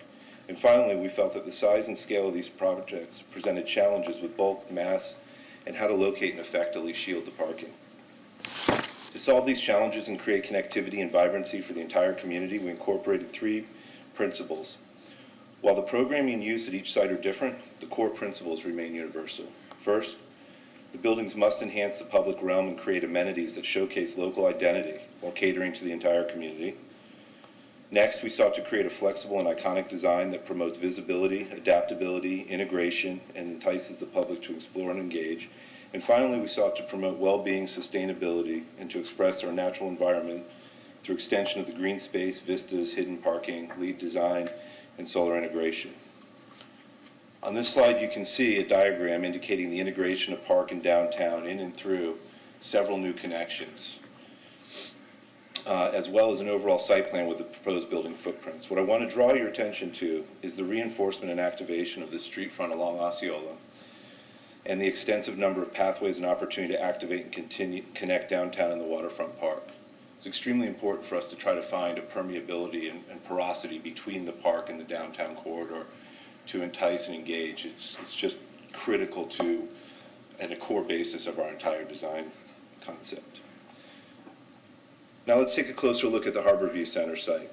Our project anticipates a 150-room, 13-story hotel with 15,000 square feet of ground-level retail and restaurants, a 1,000-person conference center, 2,000 square foot event space or performance hall, below-grade parking for both the hotel and the library, a combined loading and drop-off area for the library and hotel, a rooftop bar and restaurant to enjoy the sweeping views of the park and our majestic sunsets. This was purposely designed as lower mass to help enhance the public realm, engage the park, and to create a softer transition from the park gateway to the buildings.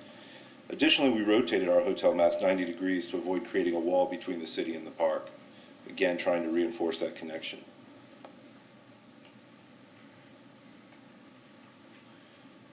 In this slide, you can see park access. In this slide, what we're trying to show is the park access and integration and how critical it is on the site. The retail and restaurants at the street ensure that the park is used on a regular basis, and we've designed a casual tilted lawn that brings the public up to the rooftop, beer garden, and access to event spaces, thus extending the park and again trying to blur the lines between our project, the downtown, and the new park. Not only have we envisioned these spaces, but we've reached out and garnered great interest from established and leading restaurateurs and breweries. We're proud to announce John and Trudy Cooper, who own and operate Okinola, and have a long-established legacy of restaurants. Valet Hospitality, who operate two premier restaurants on Beach Drive in St. Pete. Fred Forsley, a craft brewer and restaurateur, owns and operates Sea Dog Cantina in Clearwater and Sea Dog Brewery in Treasure Island. And Nathan Stonecipher, one of the partners and visionaries behind Green Bench Brewing Company. We've been collaborating with them, and they've all provided LOIs stating their interest in the project.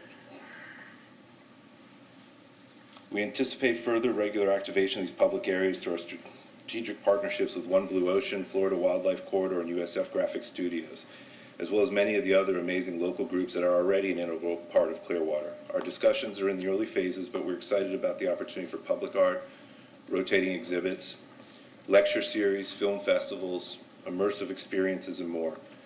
We not only see this occurring on these sites, but imagine expanding to the library, the Capitol Theater, the park, and beyond.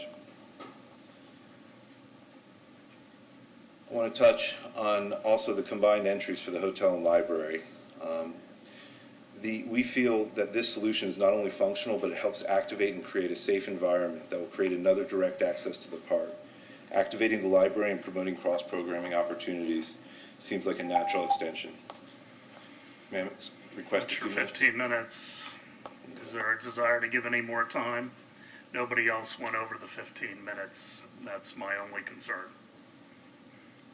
What's the will of the council? Yeah, up to you guys. Well, I think we should hear from them. Speaking just for myself, I mean, I spent hours and hours and hours reading, so I'm pretty clear about, I have my, obviously, I have my questions, so, and I would say, the public has access to the whole presentation and all your details, but I think to keep it fair, probably 15 minutes each. Councilmember Teixeira. I agree. What do you think, Dean? There's no problem, legally, this process is more flexible than what I would call more of our strict RFP process, so it is a decision for council. That's why I'm asking you all. Many of these may come out in the questioning process. What's your view? I think we can go to questions. Again, I think all of us have studied this. It's just for the public that is watching. They probably didn't get the full benefit that we did. Okay, we'll go to questions. You want to start again? Sure. We might as well Can keep I the do batting order. Our whole team, I was supposed to introduce the team and I failed to, but we have our whole team with architects, engineers, contractors, everyone to be able to individually respond to your questions, so. All right. So thank you for being here. It was enjoyable to look at all the different developments, all those details. But as you know, I'm just going to keep it going and just go through questions. I really like the two towers design on City Hall site. I think it's very attractive. I like the possible involvement with Florida Wildlife Corridor Foundation and One Blue Ocean, the arts, culture, and environmental focus that other groups had as well. And I would just say, I'm not clear on the weight of letters of interest from any restaurants versus, One Blue Ocean versus Florida Wildlife. Those are people who have expressed an interest that you and the other developers reached out to, but nothing is committed with any of our developers, right? It's just a letter of interest. So, I think the idea is just to Come on up to the mic, please. I think the idea, you're right, absolutely right, by the way, right? So it's worth as much as the paper it's written on. Yeah. But I think what we really wanted to show you is how much work went into this, how hard we are trying and will try to get the right type of retail and restaurant uses here, because it can't just be, a Walgreens or a bank or, right? We need to activate this site, and these are some of the ideas we had. And we'd love to hear from other people about other ideas. It's really just more about who you know and who you've reached out to, and due diligence. And some of the ideas that we, the thought process and the ideas. Right, and I appreciate that. I think that was a little bit more for, the public as far as, it doesn't mean Crunch Fitness is coming or, Sea Dog is coming for sure. It's just, these are people that you have a relationship and reached out for support. I really like the elevated bluff walk that you plan to install, correct? And do you want to expand on that a little bit about, because I reached out, it's my understanding that we can't add anything structurally to the park because of what we passed in 2016. So if you can explain that, yes, we can, and it'll be at your expense fully, or how do you want? To help answer this question, I'm going to introduce Ken Cowart, one of the lead designers in my firm on this, and we also have Stan Tech here as well, who were the designers of Imagine Park. Okay. Good morning. I'll address the architectural side of your question, and then we can have everyone else address the financial side. In reviewing the existing design of the park, we noticed that because of the bluff and the elevation change, that it's actually very difficult to go from the City Hall site to the amphitheater and transverse on the the eastern edge of the site. And we felt as though providing this walkway would give the ability to experience the bluff three-dimensionally. Instead of always being on the ground, you can experience it from above and below. And when there is a large event and the place is rocking, the residents can still have a jogging path. They can still enjoy the park in a passive way instead of being in the mix of an event. That's the architectural reasons for those. We like the involvement. We have Stantec on board who did the original design. We like the ability to kind of, as we design the buildings, to maybe massage the site and make the buildings and the site interact in a more meaningful way. As you know, the site was designed without the buildings, not knowing anything. Now that we have the buildings, we like to integrate them more. Well, the South Bluff Walk got value engineered out. Is that not correct, Mr. Delk? Come forward. Yeah. Good morning. Keith Grimminger, Urban Design Principal with Stantec. You're absolutely right, Mayor. The South Bluff Walk was value engineered out. So this is the opportunity. We see the Bluff Walk as really the major north-south spine that's tying all of this together. So the integrations pieces that Ken just talked about, and then a continuation of how we look at the South Bluff Walk and that terracing of the actual integration. And then as the building itself terraces into it, so it's a complete cascading of the development coming down with its focus on the park. So the south side is something we'd very much like to continue to include. Is this the same specifications that was in the original design? These are your questions, but as long as I have them up here. No, it is not, because obviously at that point in time, the fate of the City Hall and the City Hall site development had not taken place. So this is a little bit of a deviation to basically do it in tiers, as I just mentioned, to be able to provide ADA accessibility through that steep bluff, and how you get up to the top and to the bottom for all patrons. Thank you. Go ahead. So, Mr. Margolis, so this is all allowable to build this bluff walk structure because it was part of our 2016 language? It won't be an issue, and the reason I say that is because regardless of what we do, it will have to go off a referendum, and regardless of what we do in the referendum, this is going to require charter amendments. I will draft the proposed charter amendment in a way that accommodates the use the council wants. So ultimately, this will go to voters for approval or disapproval. I will draft it appropriately, so it will not be an issue. So if we were to do something like this, we would have two questions on a November ballot. One about, shall we go with this group, and a brief description of what this group is going to do, whatever group it is. And then if we go with Gotham, there would be a second question about allowing the bluff structure to be constructed, or no, to change the charter to allow that. Is that right? It would be my opinion that we could do that in a single question. However, there are some limitations. Number one, as pointed out earlier, we only have 75 words in a summary. The 75 words does not have to include every aspect of the deal. In fact, surely it cannot in 75 words, but it does need to fairly and reasonably inform voters as to what they're voting for. So that's one limitation on it. The second limitation is that it is my opinion that when we pass an ordinance that will propose the referendum question, which is how we propose referendum questions, that ordinance that we pass must comply with the single subject rule. Now, that's actually an area that has not been clearly addressed by all the courts. I've actually litigated that issue in a different context. But it's my opinion that we would comply with the single subject rule. The reason I mention that now is because we have heard proposals today that would involve a split between Harborview and City Hall, where the City Hall site would be purchased and Harborview would be leased. It would be my opinion that if we start splitting them like that, meaning we dispose of one parcel by lease and the other parcel by sale or fee simple transfer, that could create two separate referendum questions. We have not had an opportunity to discuss that one-on-one, but that is something we'd have to discuss. So all that is a long way of saying that I don't have a problem with this particular proposal. I believe this comfortably falls within single subject rule, but if we start splitting up the disposition of the property, that may require two separate questions. Okay. And then who's going to pay for that beautiful bluff walk?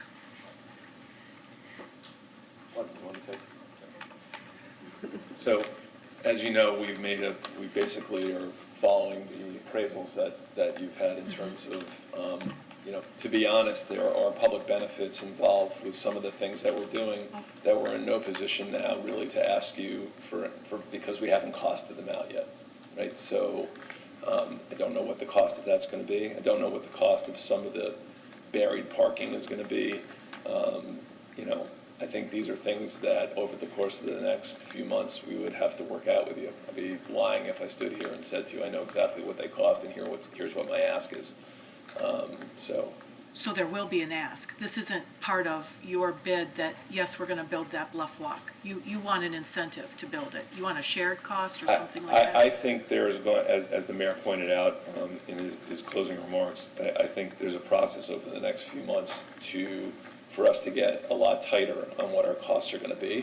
The intention is not to hit you over the head with anything, but it will be to come back and discuss some potential incentives with you.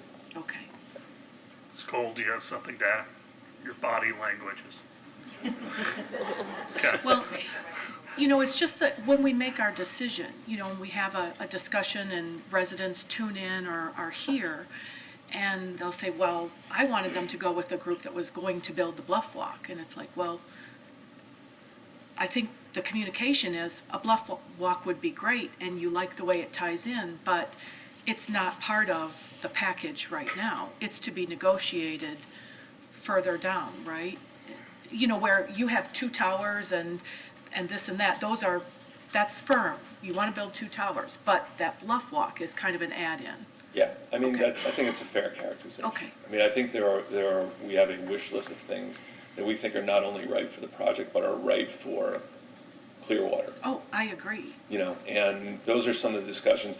We think we want to work with you on the intersections at Druin and Osceola and the other intersections to make sure that those are the right things, again, for Clearwater and for the projects.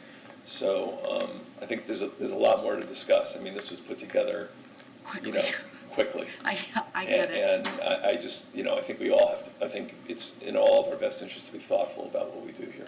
I agree. I think the meat of what we put in front of you is there. I think these are the earrings and the belts and the shoelaces, right? I don't think we're talking, that's my gut, but again, there will be further discussion. Okay. I like the idea of a conference center. I need help from maybe you all locally, So help with a visual of the size that will hold 1,000 people. Like, how big is that? 15,000 square feet. Okay. I'm just going to tell you, my big reference is like a football field, like 100 yards. So if you can tell me, is that like that Ruth Eckerd Hall? Maybe the end zone. Thing? No, the great room in Ruth Eckerd Hall only holds about 300. Okay. The Wyndham Grand, I think their maximum capacity in that room is 800. Okay. Sheraton Sand Key holds about 420. How about that Marriott out there off Ulmerton? I've been in that one. Do you know that one? Is that like? The Marriott or the 800-ish? Hilton? Right. The Marriott does not hold close to what the Hilton does across the street. Okay. The Hilton's about 700. Okay. maximum. It will be one of the largest, I think that exceeds what the Innisbrook Great Hall holds. I'm almost certain. Okay. I thought, to me, that was attractive. I think that's It would be one of the largest centers in North Pinellas. So we have it, as the design is, to be 1,000-person, that could be subdivided into 4 separate rooms. Each of those 4 separate rooms would have a terrace. That terrace can either look over the southern edge, the pool deck, or over the western edge overlooking the bluffs. So it's really not imagined as a big, conference center, international eye doctors of America. It's really imagined as, wedding parties, birthday parties, more of a celebration for residents that can book, 250 people. It's not a full, although it's large in size, it's not imagined as a full, robust conference center. That makes sense. I love that you're committed to a minimum silver LEED certification. What percentage of parking will be EV? Not EV ready or EV capable, but it will be EV. Can you commit to like 20%? I mean, all the projects we're doing now have a certain amount of EV in them. Right. At this point, I couldn't tell you exactly what it would be. I mean, again, given where the world is going and given how many, electrical vehicles are out there, I think 20% doesn't sound crazy, but at this point, we're just not there yet. Okay. Further to that, we're doing a few projects in St. Pete right now, and those are about 10%. Really? That's where the market is showing for those that we're providing EV on day one. That's where the market is right now, and we'll be happy to look at it. Okay. I really appreciate that you've included a section on diverse vendor program and inclusion.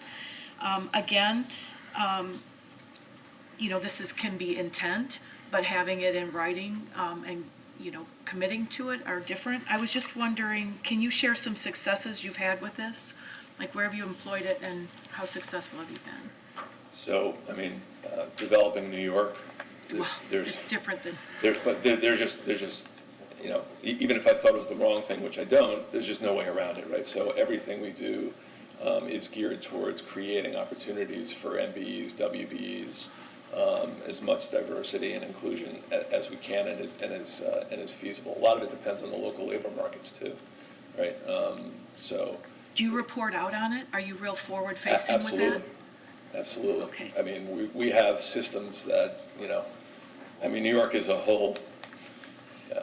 different animal. Yeah, I mean, I don't want to presume anything, but anything else is kind of a day at the beach. Yeah.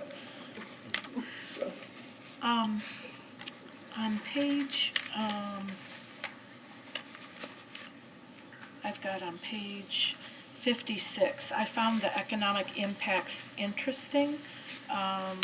And those are just, I have no way to check them, but those are all legit economic impacts. And those are in the construction phase, right, as we build. So these are things like... Are you talking about job statistics and things like that? Yeah, you've got site prep, horizontal infrastructure improvements, and vertical construction is estimated to be $209 million. This number includes soft cost, all this business, and then estimates that approximately 1,800 direct jobs will be supported by the construction-related activities of our project development. So that's... So we're using Coastal right now to give us feedback, cost feedback. So any of the construction numbers you see in there, although it's very early in the game, I want to stress that, is based on similar projects that Coastal has done in the area. They've done quite a number. And based on the sort of, I won't say bare bones, but close to bare bones program that they've gotten from us. So we feel, standing here today, we've given you good numbers. As you know, prices are moving rapidly. We think we've accounted for a lot of inflation in our numbers. And we're actually, hoping maybe someday it goes the other way. Obviously, there are still supply chain issues, and my understanding in parts of Florida, you can't even get certain trades to work at this point. Like there is no, good luck getting a superstructure contractor. But luckily, we're a year away from building. have any estimate of the number of jobs and average annual wages from the mixed use and hotel? So hospitality, right, restaurant, retail, what's the average annual income of the workers that will be working on these mixed use developments? I can't speak to the income levels, but again, with Stantec, we have a program that we work with, and as you can well understand, the speed in which this was put together, it's based upon square footage, development type, square footage, construction value. It's worked into an algorithm that basically tells the number of full-time employees. Okay. Yeah, the basis of salary and expense could vary from operator to contractor to other things. So the salaries I really can't touch on, but I can tell you that from a large statistical database, using those algorithms with square footage, development type and such, we can estimate fairly accurately the number of employees that will be required, not only in construction, but post-occupation as well. Right. Sometimes I think about, the mixed use, if you have a coffee shop and a nail salon and a fitness center and a grocery store, those aren't necessarily high-paying jobs. It's still more hospitality and tourism like jobs. Well, there is the 10% workforce requirement, which should, create opportunities for those folks. We're also open to talking to you about if you want to increase that. And of course, when you do that, you burden the project financially, and we open up the discussion of other possible incentives. But we're very used to this type of back and forth. In New York, you can't pretty much build anything these days without quite a bit of affordable housing. And we're certainly open to that discussion if it's something that's of interest to the council. And I like that you had that. And affordable, again, meaning workforce, like 120% AMI, I think is what you quoted, right? Which was $69,000 for one person or whatever it was. Yeah. Look, we're open to whatever sort of, again, and there has to be compensating, right? But we're sort of open to that discussion. Okay.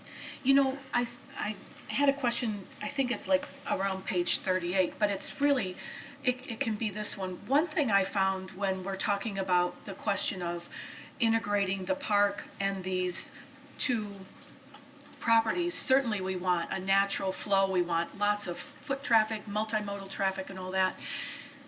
I found it interesting in looking at everyone's visual depictions, like maybe if there were a dotted yellow line between your property and our property, and because when I look at that, it's like I don't see the playground down there or the splash pad, and so what's the proximity of that and that kind of thing?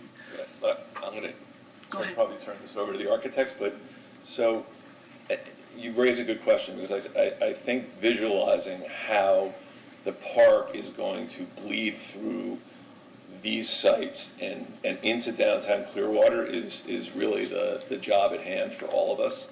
We have to make sure we don't miss this opportunity, because, and what you do at those key intersections, I think, is really important. We can do a better job of identifying what we perceive as those traffic patterns in and through the site.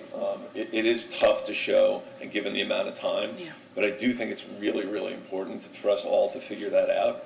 And what I really found fascinating, and I didn't get a chance to talk about it because we got timed out, is that the front door of this project is on Osceola, and it's really important to activate Osceola. It's important to have really vibrant uses fronting the street there. And then, so that's your front, door, and then your back door is this unbelievable park that you guys are in the process of creating. And so then how do you integrate that park into the site as well? So it's sort of this classic urban infill on the Osceola side, and then there's this, crazy park that's being built on the other side, and how do you make that all work? And we make sure that we don't turn our back on that park. So, and then if you wanted to. Yeah. Did that answer? Yeah. It's not an answer. It's more of an explanation and just an acknowledgement that you're sort of spot on. That's what we need to figure out. I will share that just from a technical standpoint, obviously our request included surveys of the parcels. And so if you look at where the buildings are placed as compared to the surveys, there is a mixture of uses on the park side of those and then also pocket parks. So the expectation would be we would work with the city to define what the scope of private development is versus public, create an appropriate survey, and that would be what would be purchased or whatever, because I think, to your point, there is a lot of public realm improvements being proposed. Whether the city would prefer to have that on city property or on private property with an easement, I think those are all things we would need to work out from the legal standpoint. Okay. I saw a lot of concrete in your design depictions. Do you have any experience with more permeable materials, or is that a possibility? And that might, again, I might be looking at your depictions of our park, which, I just don't, that's all. Again, Probably I'm just going to say one thing, and again, I think you're spot on. Yeah. I think we will develop a more, this was, again, I think the architects did an incredible job, not to break my own patting ourselves on the back, but there's a lot of nuance that has to get filtered in here, right? These transitions from the buildings and what those materials look like and how we sort of soften the edges is sort of the more advanced moves that are going to come down the line. I don't think you're wrong in saying at this point, and again, it could be a little less sterile looking, and that's, we will work hard to make sure we do that. They were, talking about the nuance and stuff. Again, that bluff walk, and I think I just focused on that because you're the one who depicted it and talked about it more. But I like the idea of the benches along the edge, kind of a built-in bench. You've got some green, and then you've got this, whatever the material is, probably not glass or tempered glass or whatever it is that you can see through on that. I'm like, who's going to clean that every day? Whose responsibility is that? Would that be yours? Is it in our park? Is our Parks and Rec people? But anyway, just, those are practical things. Obviously, you guys are familiar with our sustainability plan, right? Because you've got local, okay. Are you committed to building and design decisions that help us achieve our goals in Greenprint 2.0?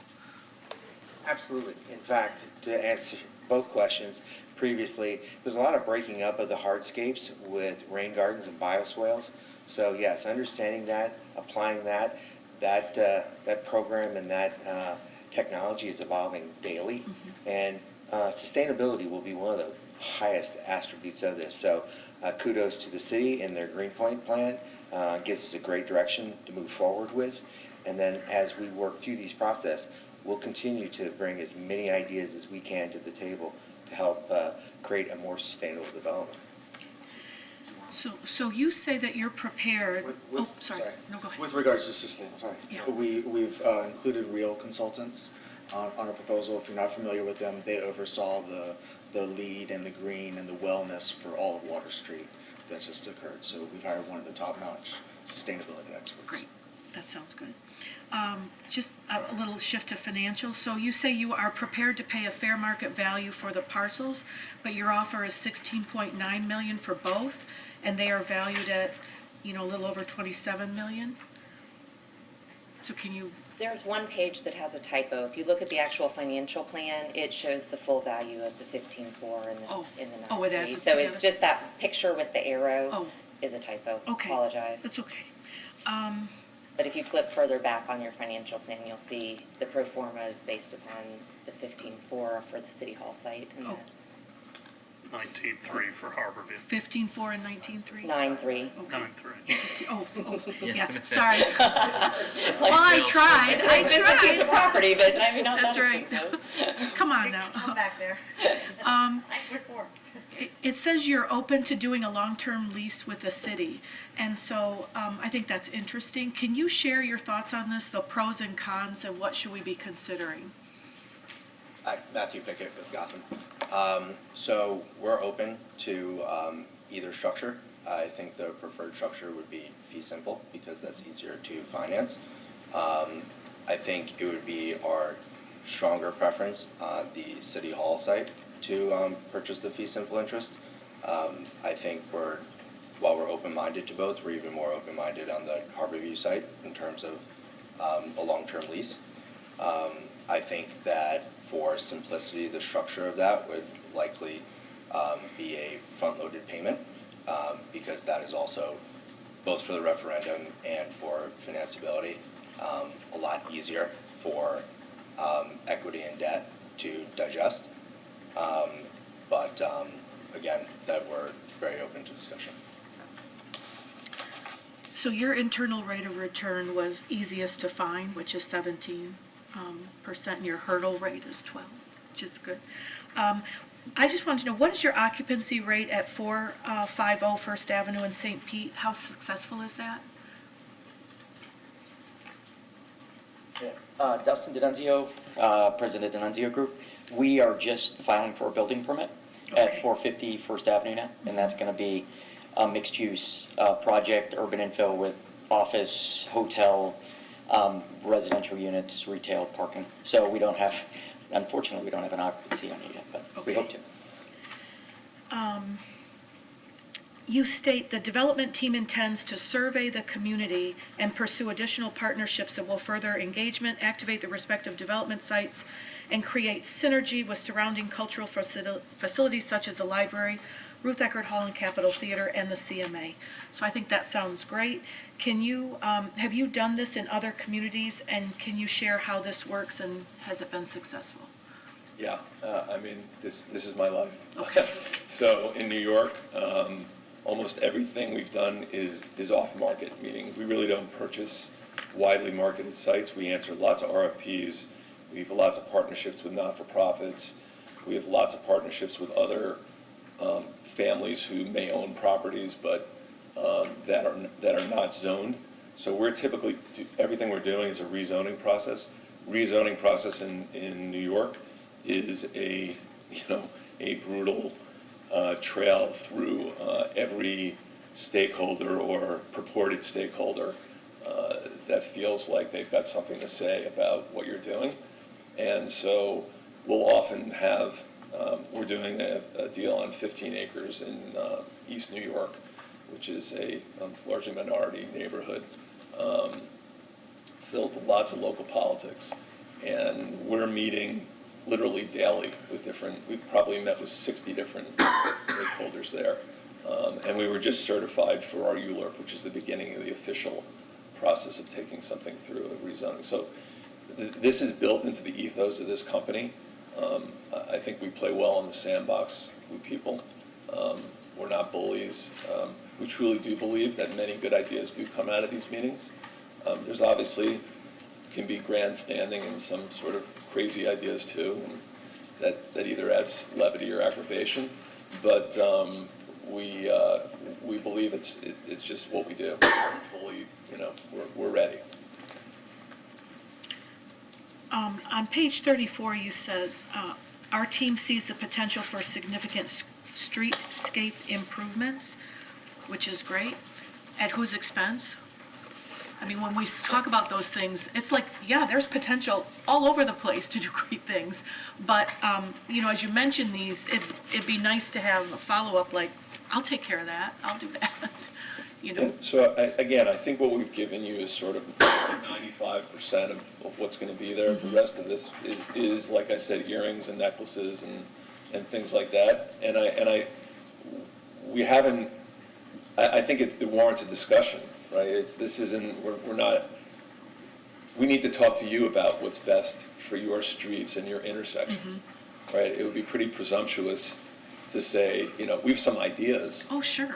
But that's a discussion that we need to have, and then we need to say, yeah, this is really part of the public realm. You guys ought to pay for it, or you know what, guys, this is mostly helping you guys out. This is making things look a lot better for you, and then if I feel like it's somehow going to generate revenue from that, I'm happy to take it on. Okay. So I really think these are discussions. Great. Let me add to that just a little bit. In addition to just streetscape renovations, or what we're talking about a lot is the activation of Osceola. It's the right retail or the right restaurant in the right location and how it engages the street, how it draws people from the street again to the park. It's also creating additional cross retail opportunities as we move, like say, on the City Hall site where we're proposing even a connection from between Water's Edge and City Hall to activate that instead of just a side property line between two properties. So there's more to it than just trees and sidewalk and things to take care of, but it's how can we make a continuous retail corridor that activates Osceola so that this whole project can be realized. And I've got just one last question. So I like, so you stated you want to develop a strategic campaign to capture key demographics to achieve the highest possible rents and drive absorption. So I'm on board with driving absorption for sure. I'm a little worried about the highest possible rents, just a little bit. You also state, though, the development team will consider allocating up to 10% of the apartments, which is 60 out of 600, as workforce housing for residents earning up to 120% of AMI.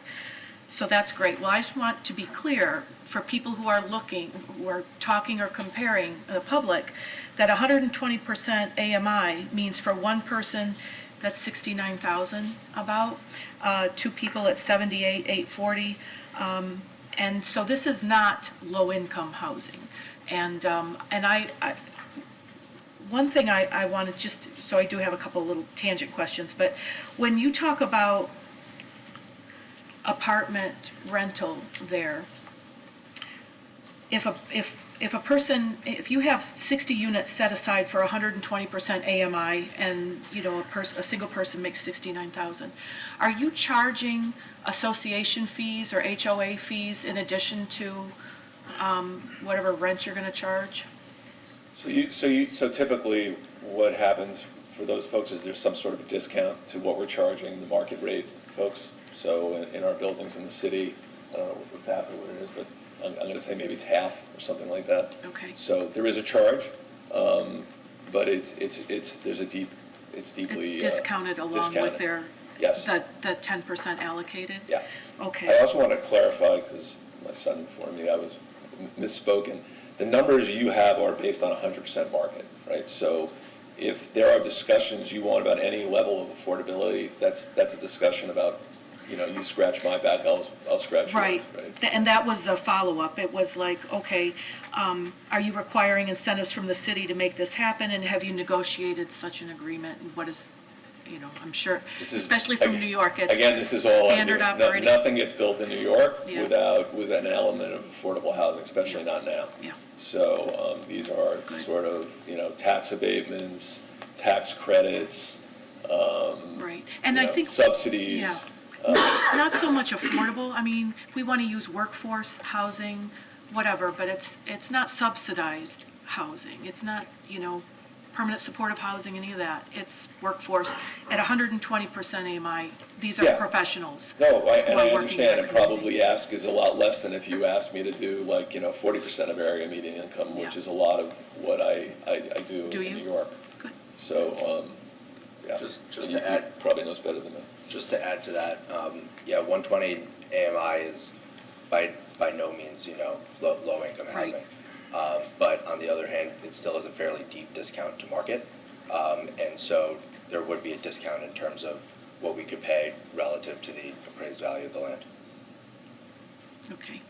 And then last statement, and I guess this is for everyone, you know, with all the walkways and Osceola and having a focus on activation and multimodal and stuff, I think it's important as whatever gets designed and the finer details later on, is that we take into account the width of these walkways and people with strollers and with bicycles and with, you know, walkers and with pets and children, and we need to have some designated like bike lanes or sections to keep all of that from blending together and nobody can really move safely, or we're all worried about what's coming around behind us.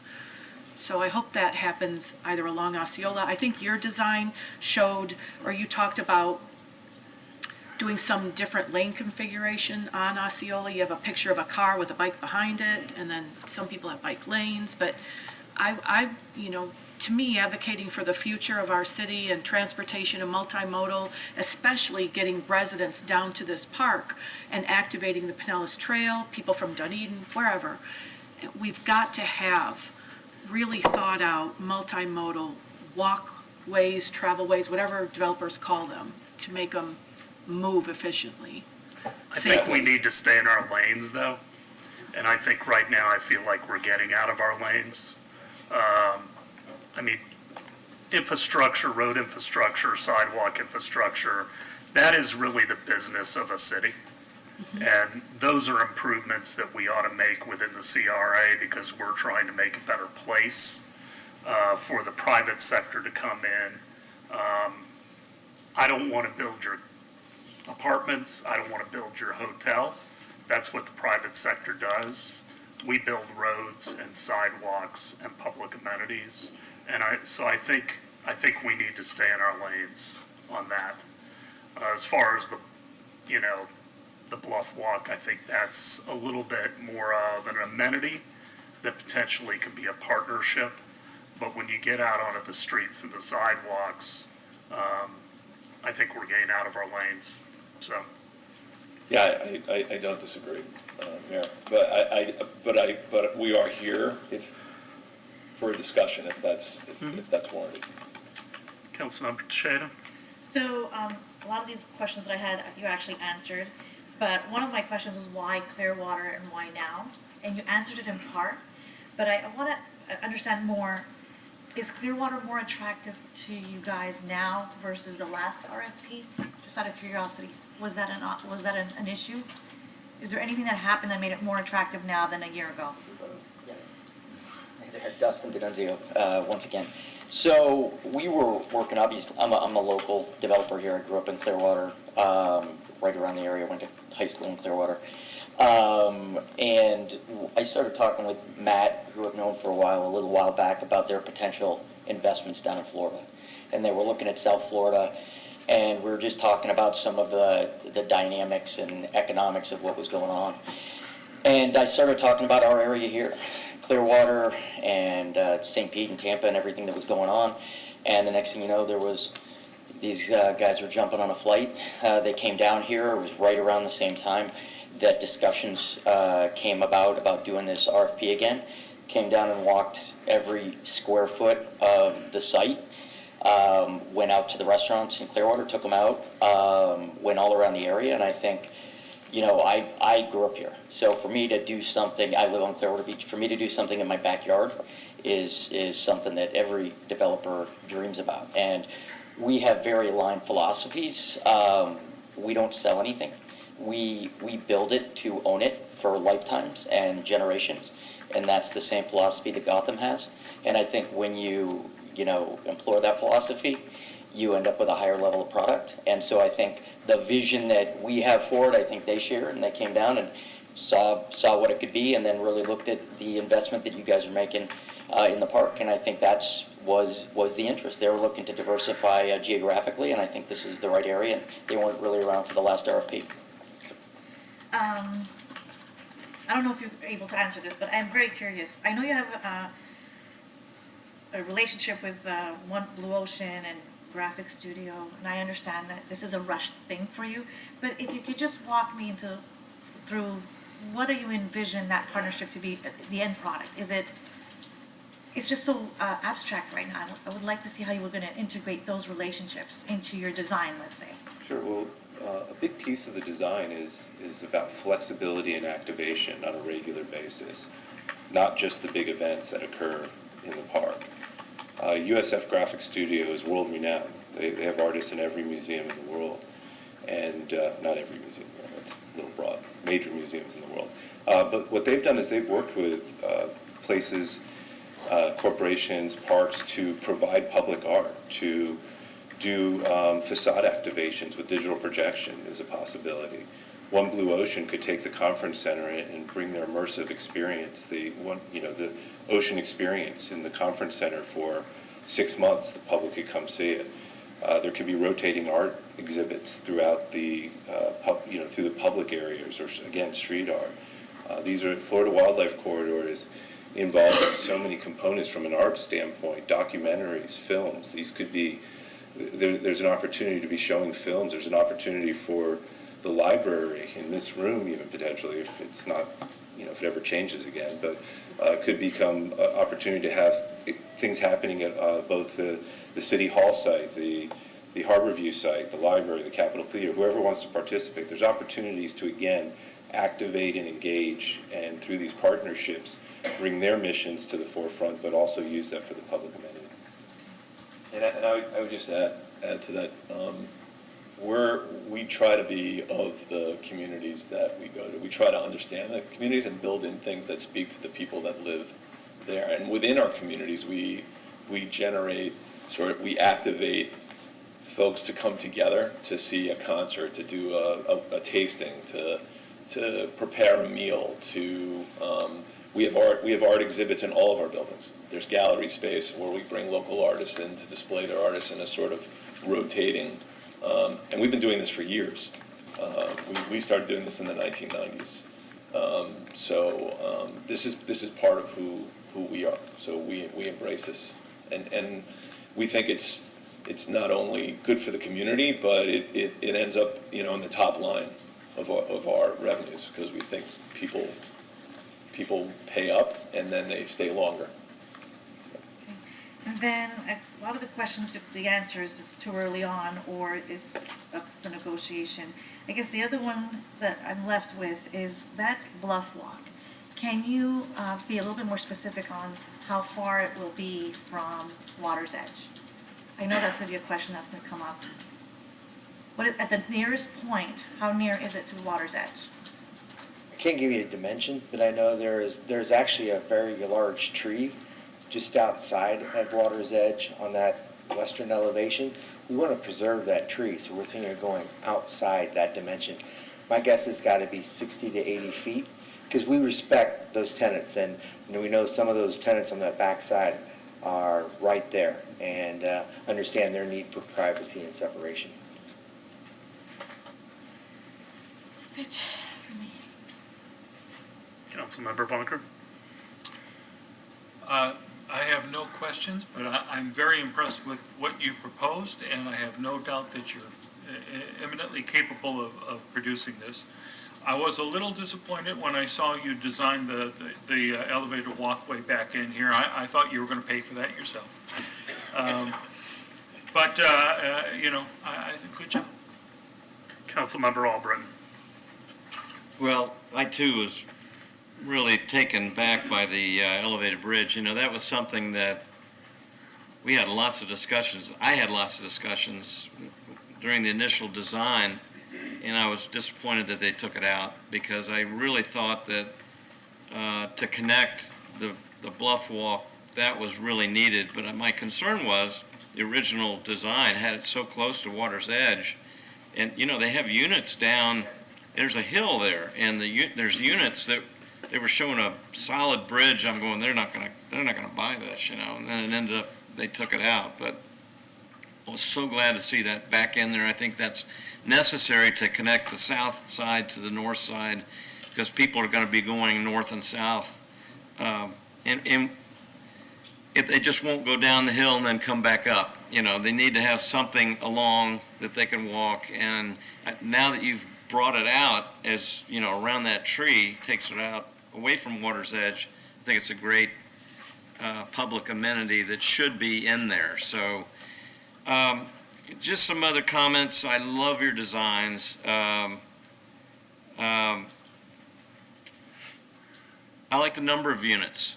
I think we need to be as active as we can.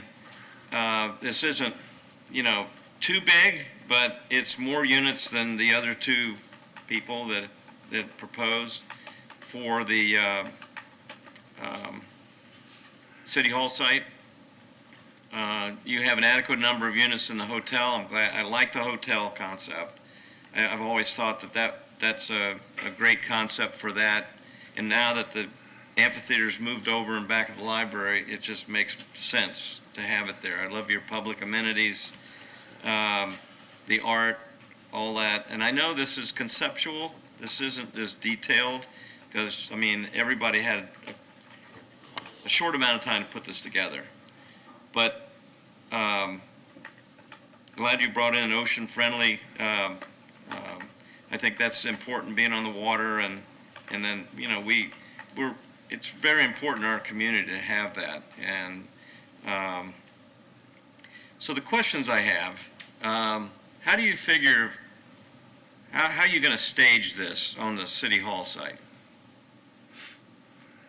So the idea there is to build the parking and the retail and all the amenities, and then build one 300-unit tower, and then a year or 18 months later, start on once we've leased up the other one, start on the other tower. Okay. So, but not once we've leased it up, but stagger them in a way that allows us to lease 300 units, not 600 units at a time. Okay, but that was actually another question I was going to ask. You're going to do the same thing, build one tower at a time. But how are you staging these towers? I mean, I've kind of the construction staging for it. Are you using the other site across Pierce to stage your materials to build this? I mean, I'm used to working in really yeah, on a postage stamp, so I'm not that concerned about staging this. Okay, all right. I guess we get to that point. We'll figure it out. Yeah. We also have coastal. We have coastal construction here that built or oversaw the construction of Water Street, who, you know, had to swing 8 cranes at the same time. So they're used to working on very complex sites with very little. I mean, it's going to be pretty tight once the park's finished. I mean, it'll require an extensive amount of study to figure out which tower gets built first, what is included in phase 1, what's included in phase 2. But the basic premise is all of the subgrade parking, the first level amenity space, and then one of the 2 towers on day 1. okay. We'll worry about that when we get to it.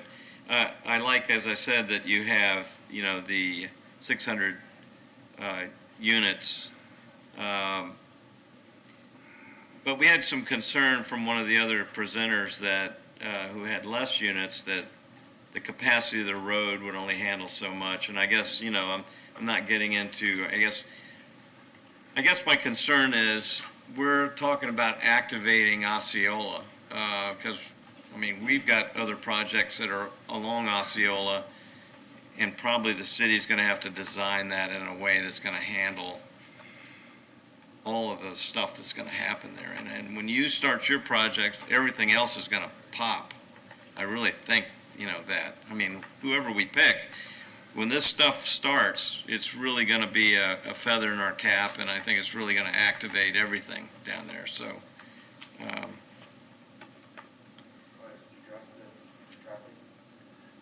What's that? Would you like for us to address how we foresee traffic? Yes, if you don't mind. Yep. Good morning. My name is Frank Domingo with Stantec, and I'm the Smarter Mobility Practice Lead. A little bit different approach, right? Because that's our approach here. Is yes, there'll be traffic on the local streets, but the whole point of this is the type of development. You have to link up the land use with mobility. Mobility doesn't work without a great land use plan, and that is our approach. So there will be options, everything from shared micromobility, improved access to active transportation. Active transportation actually is the first step here of how we make this area work. That's the secret to downtown Clearwater. I grew up in Dunedin, dealing with I lived by the train tracks, and the best thing that ever happened to that was the Pinellas Trail. And when that happened, what happened to downtown Dunedin? It just turned into got a life of its own. The same thing happens here. That's the approach to mobility. It is about the land use. So there will be options. So whether it's micromobility or, I mean, we could go with EV car share, right? Because honestly, do you really want to have 2 cars in downtown Clearwater? The answer is no. Absolutely not. So let's figure out a better way. And the model of where we are going with this is there's going to be more choices. And honestly, the market has taken it that way. So this isn't my first rodeo with these particular approaches. We can, I mean, there's folks like Enterprise Rental Car, Hertz, all of those folks are looking at a mobility as a service. They're changing their model because that's what is going to come here. And I know will we be open to it? I know we said right now there's only 10% on EV chargers, but the second fastest adopter of electric vehicles is Florida after California. And so I see that is going to change. That changes everything. So the 600 residents on local streets, it's actually going to be a small thing because all of that is changing. And honestly, this is the greatest opportunity we've got is to link that land use, work smarter with mobility, provide them the choices. You know, I don't know if I'm authorized to talk about the gondola, but I mean, you talk about every little thing that's coming in that the city of Clearwater is entertaining. You're all moving in the right direction. And honestly, over time, you're going to see that sea change happen with this project. You're starting here. You've already started on other pieces, but honestly, this is the one that actually changes it.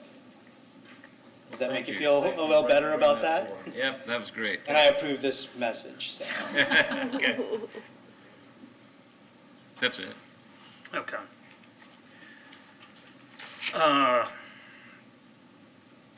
Went over and saw the project over in Tampa.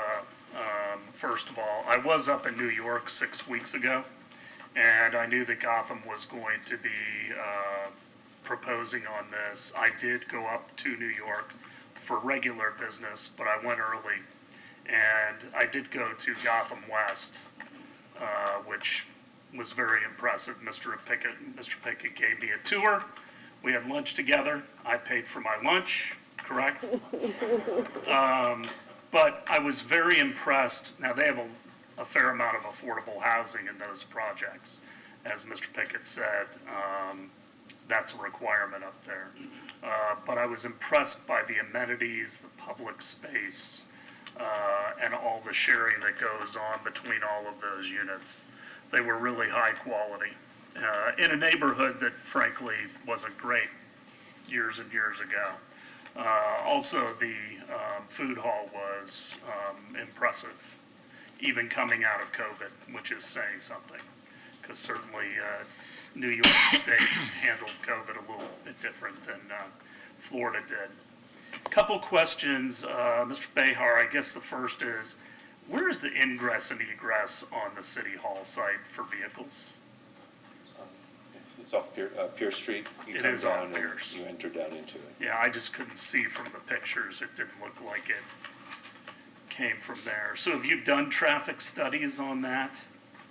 Or is that just the preferred site because the parking is underground? Yeah, I mean, certainly from an access standpoint, that was the preferred location because we've put the parking underground, so it makes a lot of sense. Pierce is fairly underutilized in our experience. I don't think we've done an advanced study of it yet, but it makes all the sense at this time. Also, there's a portico share, which, so if you're dropping off, you drive down into, and probably there'll be some sort of LA for the restaurant, one of the restaurants, right? Yeah, so I mean, there's a lot of options in terms of vehicular, and if you're just parking, you're just gonna come in off Drew and park. Okay, you're talking about the Harborview site.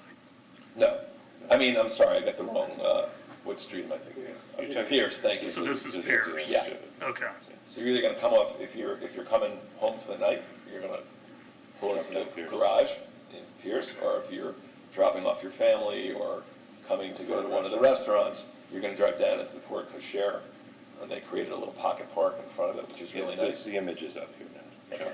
What is the FAR on this? Would you be seeking additional We would be density? seeking additional density from a residential standpoint. I believe we're at 415. You want to speak on that? Sure,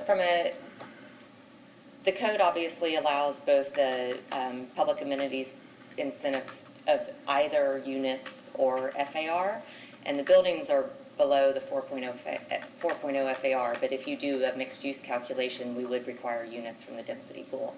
So we, based on these calculations, looking at the property as a whole, it was 20 units from the density pool on the Harborview site. That's 20 dwelling units converted to overnight accommodation units, so there's a ratio there.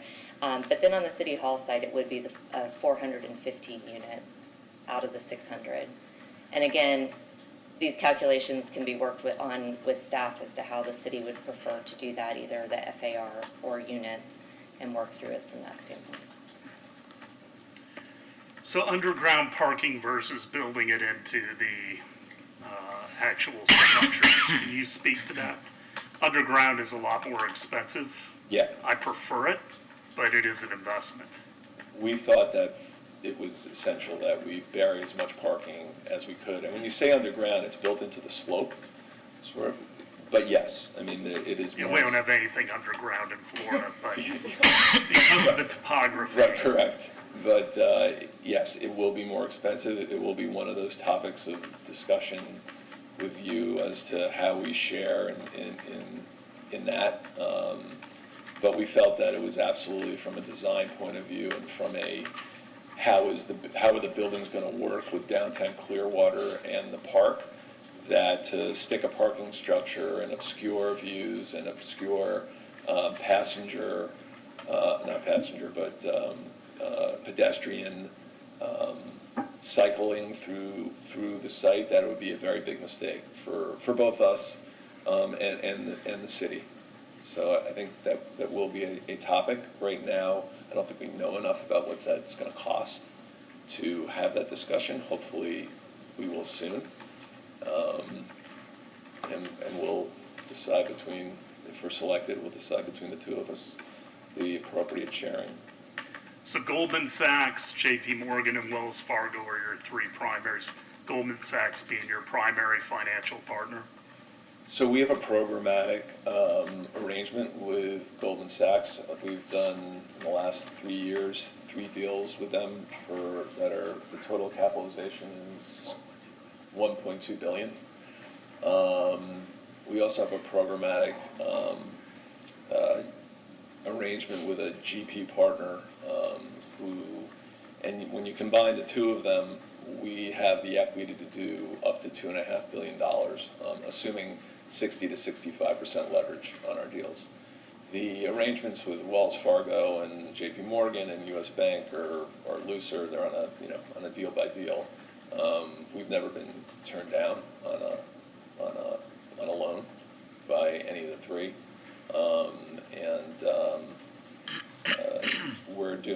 We've probably done between construction and agency business with Wells Fargo over the past 10 years. It could be as much as $3 billion worth of business. So. Okay. And then from Coastal, I know it's early in the process. I would hope that the North Tower would be the first that would be done. Is there any reason why that would be prohibitive?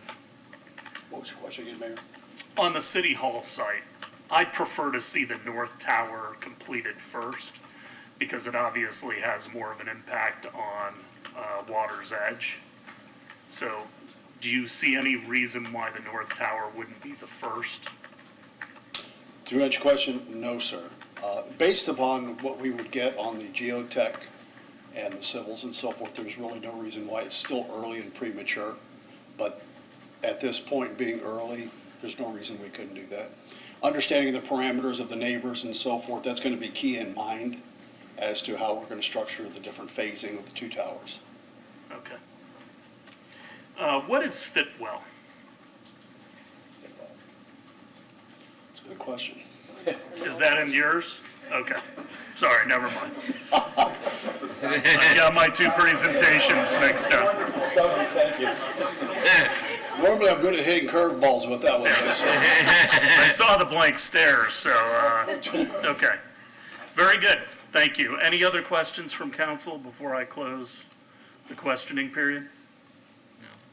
All right, we're going to take another quick recess, then we'll come back and discuss this further and figure out next steps. Thank you We're for your time. recessed. Thank you.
reconvene the special work session. We have just completed the 3 presentations from the different groups on the City Hall and Harborview sites. I'd like to have some discussion, obviously, between the council. We cannot vote here today. I also think it would be improper until we at least hear from citizens who have gotten a chance to look at the different proposals and to hear this work session. So I am assuming that we will have an item on Thursday that we can make a final decision to give direction to staff to start talking about negotiating what will be on the actual referendum. Yes, there will be. So do you have anything to add, Mr. Jennings, after hearing the 3 presentations? Yes, Mayor. I wanted to, if it's okay with you and the council, I think it's important to remind the public as to kind of what the project goals are, as well as the requirements. And so I was going to ask Amanda to brief all of us and just to reacquaint us with what's being required. Sure, thank you. Amanda Thompson, City of Clearwater. This has been a long time process, as you know, since the ULI study, and the city and CRA have continued every year to work towards the revitalization of downtown by imagining what the waterfront can be. So the call for development concepts had 5 project goals, and these goals have remained consistent throughout the planning process. Increasing vibrancy and economic activity in downtown Clearwater. So again, going from that 0, right, tax revenue contribution, 0 population, right, into something more than that. Supporting activation of the new waterfront park. So looking at a mixture of uses that would fill in that daytime and evening traffic for use in the park outside of the special events. Improving connection between the waterfront and the rest of downtown. And I think this is probably the most difficult part, right, to achieve, that you want to ensure that you truly, the rest of Cleveland Street and the rest of downtown is connected visually and activity-wise right down through the waterfront. So it doesn't act as it did before, which is just a separate space. When it was a large parking lot event, people go there, they never leave, until they go home, and they never walk up the hill towards Cleveland Street. Setting a precedent for future downtown development, as has been mentioned, as the county properties come online, and as you know, we have significant vacancy in downtown now, and this is the time to signal to the market what is possible, what the market will support. And generating a financial return for the city, of course, the new tax revenue, property tax, sales tax, and of course the sale of the property or lease. So those are the overall project goals. And the minimum threshold requirements, each team did meet these requirements, which was not the case last year. So including at least 150 units of rental housing to ensure that year-round residency, active ground floors, and you do see a wide range in the amount of retail and ground floor space between the proposals, meeting the downtown design guidelines, which is our zoning ordinance, the financial offer, so each have made a financial offer, and meeting a minimum of LEED Silver certification. Are there any questions about that? Any questions from Ms. Thompson? Vice Mayor. Well, on the table that you have provided us, we have some of the minimum thresholds. You have LEED Silver certification, which was part of it, but under GSP, you have listed green building approaches did not commit to LEED Silver, but they did today verbally. They did. They clarified that today. Okay. Yes. And then also identifying potential tenants was a requirement, minimum threshold? That was not a requirement. That was just an additional category that I provided to you to help summarize. But that's not a minimum. Active ground floors is a requirement which they have all met. Okay. Okay. Thank you. I mean, I sent out a sheet that I put together for myself because I wanted a template for judging the 3 proposals. And they had 8 points, the first being deal structure, which was the most important to me. That includes purchase versus lease, length of term, is there front, rear, back-ended payments or even payments over a time frame. I gave that 20 points. I gave design 10 points, integration into existing structures and Coachman Park, resume references and related building and operational experience, I gave 15 points. Sustainability components, 10 points. Public amenities, 10 points. Public participation, which would be parking, art, public space, etc., 10 points. Financial strength, 15 points. And attractiveness to residents of Clearwater, because we will have to get through a referendum to bring this to fruition. I gave that 10 points as well. I mean, I want projects that not only are dynamite catalysts for downtown, but I also want them to work financially for whoever the partner is. If you are not a success, we won't be a success. We need these to bring new vibrancy to downtown, new businesses, new residents, hopefully with full wallets. And this is kind of the jumping off point. My father-in-law is an engineer. He always likes saying, it's hard to get the first pickle out of the jar. And for those of you who have ever tried to get a pickle out of the jar when you just open it, it is tough. Well, this is the first pickle out of the jar in downtown. And I think we need to make sure that it is the right project. And there is going to have to be a lot of communication with our residents between now and November. So I think choosing the best team with the best project is critically important. But we are also going to have to explain to citizens that, as I said earlier, we are an untested market. And I don't want to keep saying that. But if we were a tested market and this was easy, it would have already been done. And so we just have to keep that in mind when we start to go out, get the final deal structure that we're going to have that goes to referendum. And when we start going out to neighborhoods and social clubs and all the different organizations that we'll talk to about the referendum, I think we need to keep all of that in mind as we communicate with them. So what I'd like to do now is just kind of get a feeling for where everybody is, the pros and cons of the different proposals, and then ultimately, I think we will give final direction on Thursday to the attorney and to the manager to go forward and to start negotiating the finer points that we will need to go forward to referendum. Any questions about that? Yes, ma'am. So I appreciate the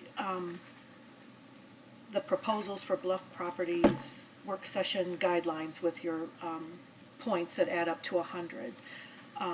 It was a good starting point, and I think it can guide our discussion if you'd like.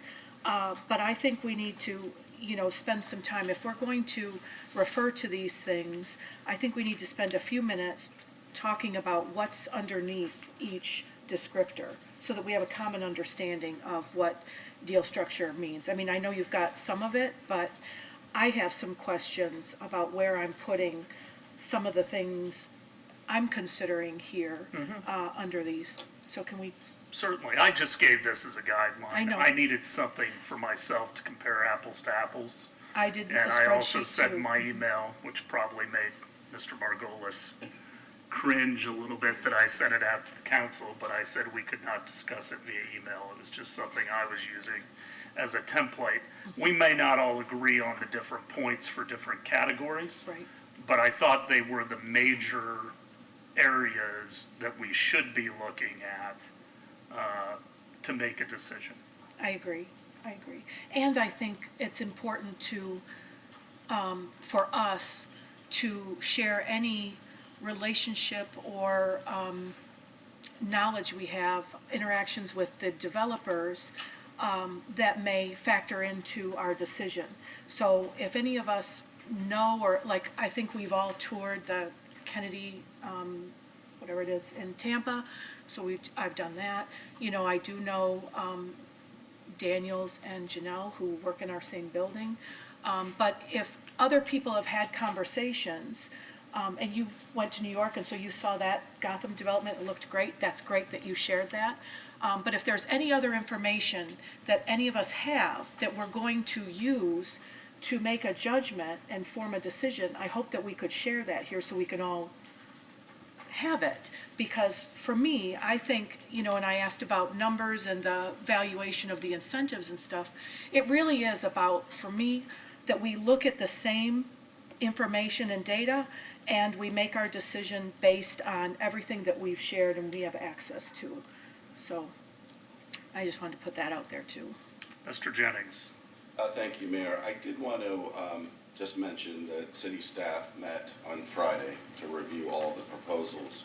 Would this be the appropriate time to talk about our findings, or would you like to wait on that? Let's wait on that just a minute. Okay. Let's go through these real quickly and talk about them. I have nothing else to disclose. I was going up to New York, so I flew in early to go see the Gotham project. Beyond that, I think we all have similar relationships with the group in our building. We come in contact. They're my landlord for my private business. But I have contact with them in the elevators and in the hallways and whatnot. We all went over and saw the project in Tampa. I believe, at least that's what I've been told. And so beyond that, though, I don't have any other disclosures to make. I have no business relationships with any of them. Anybody else? I have relationships with all 3 submissions. I know I have either a friendship or personal relationship with people from all 3 submittals. So that pretty much evens it out. Again, I went over to see the Grand Kennedy, I think it was, property, which was terrific. And, other than that, I don't have any other contacts. Vice Mayor, anything else to add on No, that? that was it. I don't have any additional information that you all don't have that would factor into this decision-making. Yeah, nothing. Councilmember Albrecht? Well, I know several people from each group, and I'm really satisfied with these proposals because they represent a lot of local thinking and local people. And whereas I didn't feel last time we had it that we had really a lot of local feel for our development. So I'm real happy that, I just know the people in the different groups, but as we all do, because we know Daniels and we know that group, and Katie, we know her, and Mr. Denunzio, and but I haven't seen anything as far as, besides going over to Tampa and seeing the building over there, I haven't seen any of these proposals until this weekend, so. Okay, so running through these, the deal structure to me was, what are we giving? Which is the land, either in a lease or in a purchase. I think we all can talk about, there are certain people that I've talked to within the community that would prefer a long-term lease. I will hearken back to the 2000 referendum that failed miserably. It was a 99-year lease for almost all of the Bluff property. It was for $1 a year. At the same time, that company that was going to develop the Bluff property also was going to pay $1 million a year to maintain Coachman Park for the city. It's one of the things that got me into politics. I lament the fact that it wasn't $1 million lease payment per year and let the public take care of their own public land. And that goes back to some of my comments about staying in our lanes. In my opinion, the city ought to do what cities do, and developers ought to do what they do, and we ought to create rich soil in which they can plant the seeds for growth.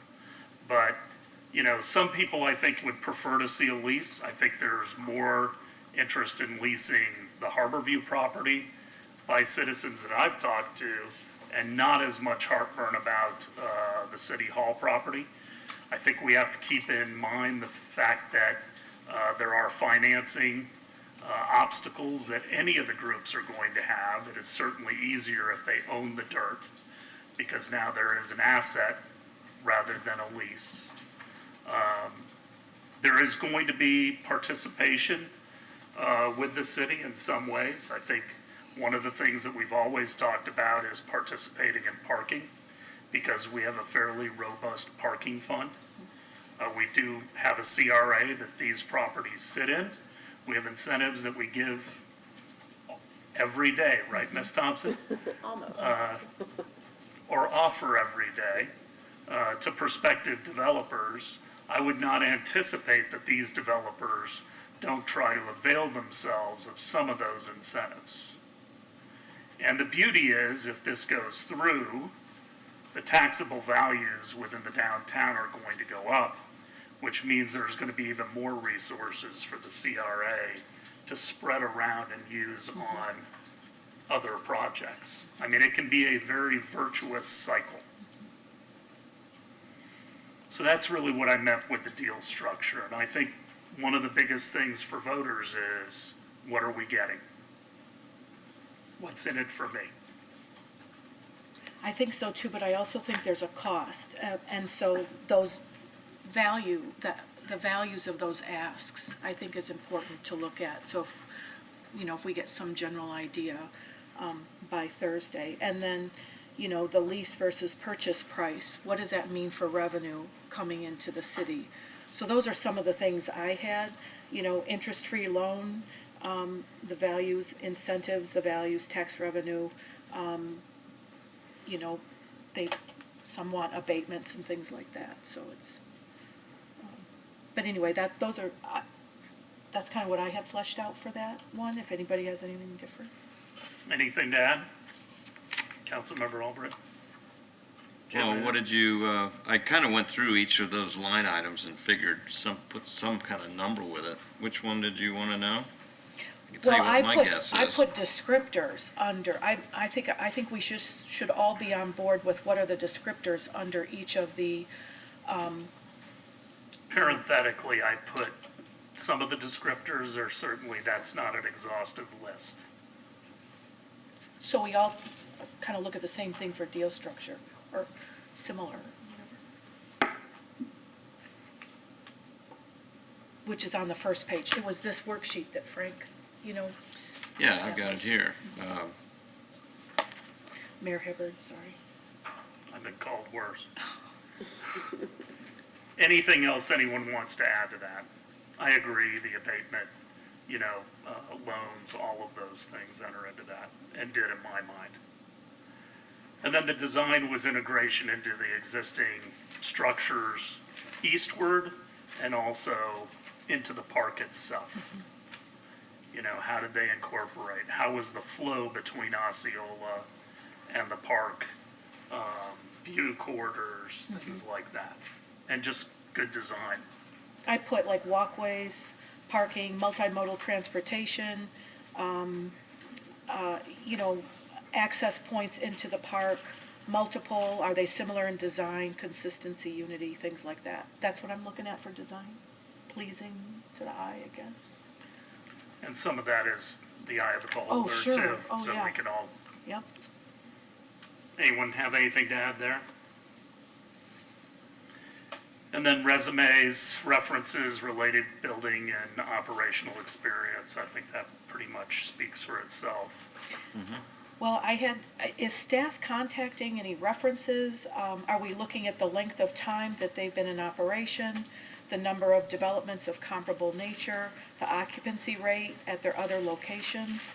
I mean, those are types of things that I think might fall under there. I don't know if we have access to some of those data points by Thursday. I mean, I can say with confidence that the three teams that you have, they have done what you see in those proposals. I mean, a Google search and reading that will tell you that. Now, if they were wonderful to work with or difficult, that's something that we would have to do, follow-up phone calls on. But for what you're looking at today, the three teams have presented the truth of what they have constructed and managed and raised funds for. Their claims are real. Yeah. Okay.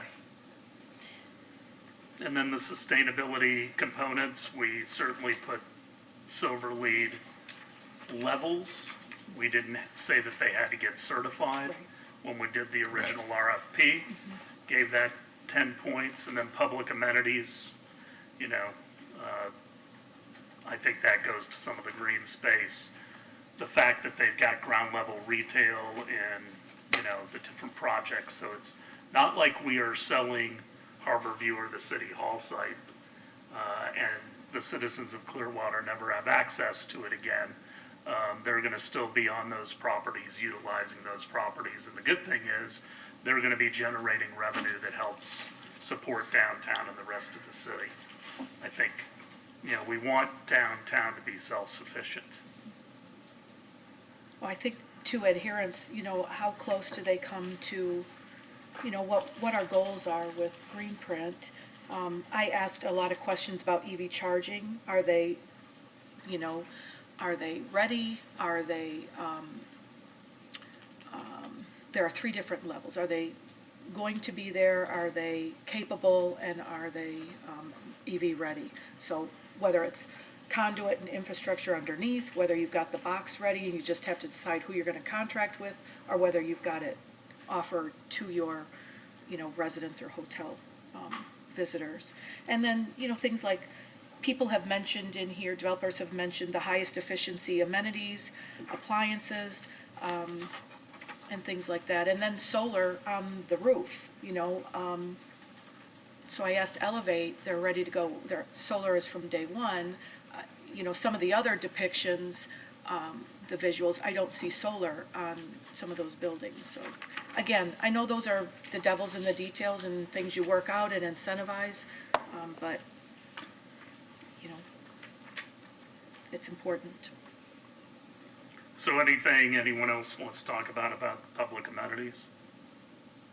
I wanted to know, like, what's the difference, you know, a little distinction between 5 and 6. So for public amenities, I had, like, I think it was OSG, one of them had event space, free event space, a themed hotel would be a public amenity, outdoor public art, building the Bluff Boardwalk, you know, would be enhancing the park with the solar flower, free Wi-Fi. Those are things I had under public amenities. Yeah, public participation to me is, what are the developers wanting us to participate on with parking, maybe open space? Are we gonna maintain some of the open space? Because we have Parks and Rec personnel that are already doing it, you know. So are we more of gonna a financial- participate? Yeah, the public amenities is what's for the public. Okay, The public participation is what is being asked of the public. okay. Asked of us, the city. Yes. Okay. Not the incentives with the contract, but as far as maintenance and operation? Well, when you go back to sidewalks and street Yep. improvements, again, I think those are things that are in our lane, but it's going to be a negotiation. I think, you know, the architects will tell you that they believe that the sidewalks ought to be 12 feet wide. That'd be great. Well, I'm just using that as an example. I know, yeah. And so, you know, that might be something that we commit to going ahead Yeah. and spending that money. That they want X number of public bike racks on that sidewalk. Again, it's on public right of way. It would be our responsibility. What are some of the things that we're gonna bring to the table? That's the public participation. Okay, and that was the part that, you know, it gets flowery and there's beautiful discussions about dream big and all that, which is great, I want to dream big, but there's also a check to be written for all that at the end. And it can be phased in, it doesn't have to be all there at day one, right? Not all Right, of it. and hopefully some of the revenues to do some of these public things are gonna be generated by having something on these 2 sites. Right. Which we have not had now for decades and decades. Then the financial strength, I think financial strength is imperative. Do they have the ability to actually pull off what they're recommending? And then finally, the attractiveness to residents of Clearwater. This is very subjective, and I think when we go out on the street and talk to different citizens, they'll have very different opinions on what is important to them in order to see their way clear to passing the referendum. Yep. But I think we need to keep that in mind, because it ultimately is their land. We're gonna make a recommendation to them, but they're gonna make the final vote. Well, and just, if I can go back to just 7 just a little bit. So I asked about that internal rate of return, but are we going to have staff weigh in on the financial strength at all, or is it just, how are we going to evaluate that one? Staff will help us with that one, number 7? Okay. They gave us some of their IRRs and other things. I don't know that, I was actually surprised to see that when I started going through the presentations. Because unless we're going to have deal structure where we're getting a part of their profitability, it really isn't any of our business what their internal rate of return is. I mean, they're for profit. Yep. They're hopefully going to be paying a lot in taxes and activating these parcels, but I don't know that I want to judge on who's most profitable or least profitable. That's really up to how efficient they are as a business operator and the amenities that they give their future tenants and at the hotel and everything else. So going down that path, I'm a little bit leery of unless we are participating in some way. I don't know how you feel, Mr. Margolis. No, I mean, I do agree with that part. I mean, I was quite interested, though, to see what they calculate as their IRR as well as their hurdle rate. I'd be interested in talking a little bit more in detail with them as to how they came up with some of their hurdles. I understand their weighted average cost of capital, which seems pretty reasonable, but interested to see what risk premium they assign and things like that. To me, if there's any aspect of their financials that we really care about, it's probably less about their IRR and probably more about their hurdle rate, if only because it would show insight into how do they view downtown Clearwater and what risk premium are they assigning as developers, and what do they see as the future? So more insightful for that reason than anything else. I do just want to say briefly that there are very few statutory requirements on council in terms of disposing of property within the community redevelopment area. In other words, you have broad freedom in deciding what factors are important to each of you and how to weight them. The only requirements hard-baked into the statute are that you must consider the financial and legal ability of each developer to carry them out. And as Ms. Thompson pointed out, I think that all 3 of these respondents are certainly more than capable. That was my next question. When I saw your criteria, I pretty much stuck to a lot of it. I only did the values associated with some of the categories, and I was just wondering if that was okay. Like, do we have to insist on having the same criteria throughout, or do we have that flexibility of determining the criteria and the value assigned to each? You know what I mean? Was it a mere suggestion, or are we going to be streamlined and judge everything the same? I was trying to get to a point where we were judging on a similar platform. Okay? Yeah. To me, financial strength is one of the most important things. I come from that world. If somebody doesn't have the wherewithal to pull off what they're promising, then the other categories really, frankly, don't matter. And I said in my email, you may disagree with my weightings and don't reply. So, I mean, if you want to put different weightings on things, I can do that.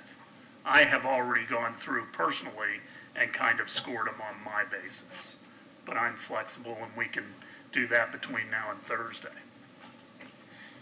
I had just a couple of comments about the number 8, attractiveness to residents of Clearwater.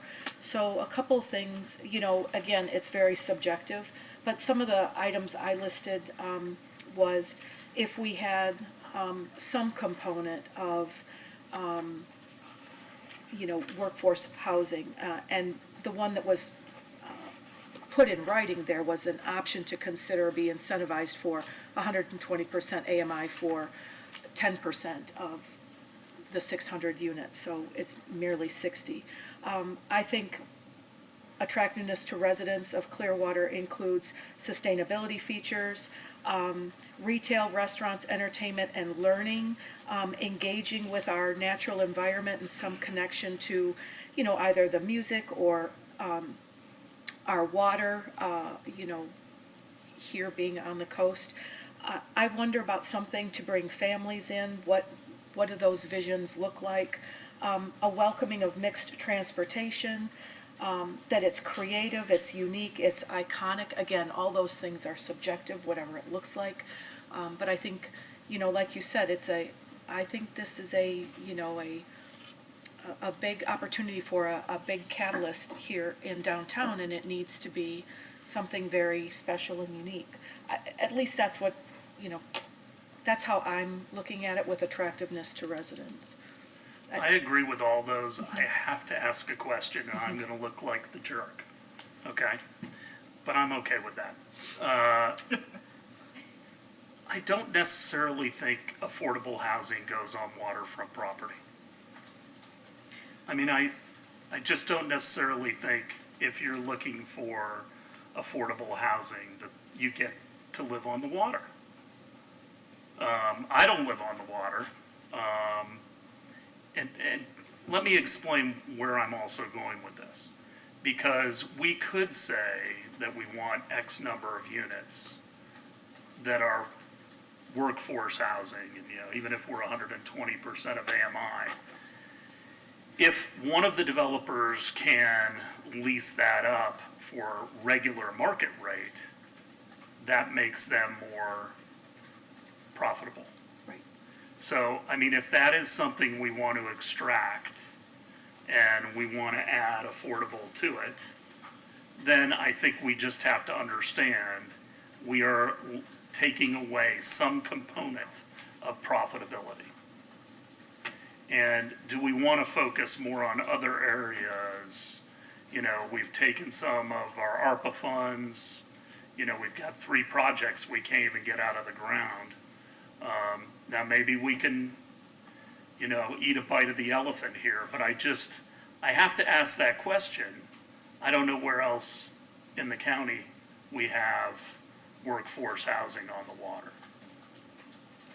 Well, I would answer that, we've had 4 community meetings about what are the big concerns for our residents, as far as strategic plan and focus, as well as ARPA funding priorities. And they came back resoundingly with housing options. And they also came back with more job opportunities and more, higher paying jobs. And I think if we are going to be leaders and put our values out in front of the community and say that we believe that professionals who work in our community, professionals who work for our city, professional nurses who work at, Morton Plant, that they deserve to have housing in our community. And when we're in control with the land and the contracts, we have the opportunity to allocate a small percentage of it for our essential workers, our workforce, people who earn 120% AMI. And, it's nice to live close to the water, but we're talking 10%. And I find like when we went through COVID and we went out and we cheered our hospital workers for working, and we praise our essential workers and all that, and yet we're not offering enough housing options for them. And it's okay when we have private developers on private land, but when we have public land, that's an opportunity to make a statement of values. And I think 120% AMI is okay to do that, for a small percentage. As the group from Gotham said, they're required in their city to do that. It's just standard operating procedure, and different, municipalities do that. So I think it's worth a look. It's not a deal breaker, but I think it's something to be championed and applauded if we're open to that. That's how I look at it. Okay. Any other discussion around this today before I turn it over to Mr. Jennings to hear what staff has to say?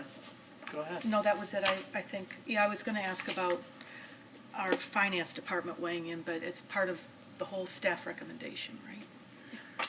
I think I'd like to hear that, and then we can have the final discussion on Thursday. I think that's the most appropriate time. Do you agree? Or would you, I want to hear from you and what staff, who was on the staff committee and what your outcomes are. And then do you want to hear more from us today, or are you prepared to wait till Thursday? No, I think we should wait until Thursday. I would like to hear citizens before we make final decisions. Yeah, I would agree completely with that. But I do think it's important for us as staff to convey our impressions. Okay. It's interesting for me because I've sat on both sides of the table. I developed property in New England, and I've, of course, been city manager in New England City, but I'm now here for the last 8 months. In some ways, I find the experience here in Clearwater fascinating because we have 2 spectacular pieces of property, and I mean spectacular. And, we should not diminish the value of those parcels, but also the value of the city. I recognize that our downtown isn't as vibrant as others, but that's coming, and it will come. But I think that what we have before us, particularly the council, is really a once-in-a-generation decision. And I really think that that's how serious this is. As I mentioned, I lived in New England. I've spent most of my adult life in Boston. Boston did a horrible thing with their waterfront. Essentially, they've walled off the water. So you could drive through Boston today and not even know that Boston Harbor is behind the buildings. And what I find with one of these projects is they're proposing to do the exact opposite through view corridors. But our group, which included myself, Michael Delk, who is the assistant city manager, but he also led the Imagine Clearwater planning process. Gina Clayton, who is our planning director, who is here. Tara Kivett, who's our engineering director. Sure, Tara's back there. Denise Sanderson, our economic development director. David Margolis, who's our city attorney. Michael Fino, assistant city attorney, CRA and planning. And then Matthew Mittich, who's also an assistant attorney, assistant city attorney for planning. Jay Ravens was invited to be a part of that. Unfortunately, he couldn't make it, but he is providing comments after the fact. So we believe, and at the outset of the meeting, we talked about how incredibly fortunate the city is to have received 3 incredible proposals from 3 developers who have a standard committed to excellence and way in which they do business. So they're well capitalized.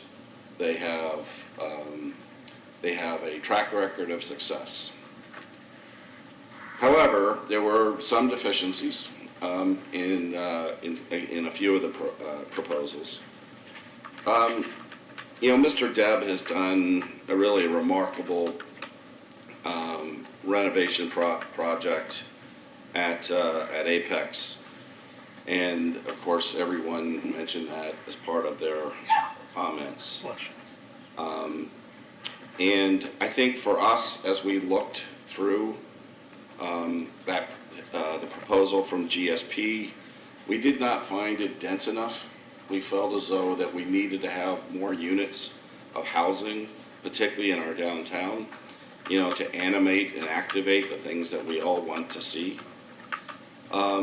And also the price, 3.5 million, that was well underpriced considering. But with all that said, I think he brought forward a very interesting proposal, but there were some deficiencies from staff's perspective. Elevate Clearwater, again, a very interesting group. Actually groups, because there's multiple partners in that. All of us have some relationship in some form or fashion with members of the groups.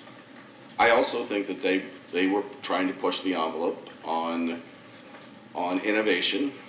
I think that there were certainly the hotel concept that they brought forward is very, very intriguing. However, what I found difficult, and I think the rest of us did as well, was the positioning of the buildings. I mean, essentially, they were blocking the water. And finally, the Bluff team. We found their proposal, and this was unanimous, as the one that we wanted to recommend to the City Council. We feel as though they brought forward a visionary approach. Really, in many ways, a holistic approach to the integration of Imagine Clearwater, and not just a simplistic way of integrating the park and their project, but really in a way in which, whether there's public subsidy, which honestly, any of these, well, except for GSP, because they simply are not looking for that. But the remaining two are definitely going to need some subsidy. And we have to be willing to commit to that, to maximize the vision for this parcel, these parcels. So, as I mentioned earlier, the way in which they positioned their buildings, they created view corridors, which are essential not only for the public, but in order to realize that just the design, it's a more sensitive approach to the way in which they've designed their project. And of course, on the other side, on the harbor view parcel, they brought forward a hotel concept, and with some other amenities included in that, the 1,000-person event space, and which I believe is needed in our city. There are some nonprofits that cannot find location space in order to just have their meetings in the city. So I think that, but also Elevate also proposed that as well. So the bottom line for us is that we believe that, from a staff perspective, we believe that the Bluffs proposal, or the Gotham group, brought forward a really visionary project, a project that we believe can be financed, can be built. We also recognize that while they did not state specifically any of the subsidies that they may need from the city, I think it's inherent when you just simply take a look at $65,000 per space for underground parking. I mean, compared to $35,000, which is somewhat the market today. So, you have to factor that in, and you have to recognize that there will be a need for that. So, bottom line is, for all of us who were on the review committee on Friday, we wanted to bring forward our recommendation, for the Gotham group or the Bluffs group, because of what they put down in terms of their vision, but also we believe it's a sustainable project that will radically change and improve our downtown. Questions for Mr. Jennings? Mr. Bunker? I agree with you that of all three of these, that seems to be the most transformative. And I just wanted to mention a couple of things. They talked about 10% workforce housing, which I think is fair. And with the money that will come in from these properties, we'll be able to afford affordable housing nearby. So I don't think anyone can expect to be living on the waterfront for peanuts. And we wouldn't want that. Then the other thing, back in 2000, when this referendum came up before, it was voted down, and right before the vote, the St. Pete Times ran a story about a poll that showed 66% of the people thought that it would only benefit Scientology, and even if it was, downtown was developed, they still wouldn't come down here. I don't think that's the case anymore. I think we are ready to break this 50-year curse that's been put on our downtown. But in order for the people who are going to vote for this to feel confident, we didn't hear any plans from any of the three developers, any commitment that they're not going to flip the property in 10 years, for example. I would think that's important. That I don't know if Mr. Margolis can put something into the contract, or if it can be negotiated that this wouldn't go to a nonprofit, for example, or we would have some say if it's going to be resold.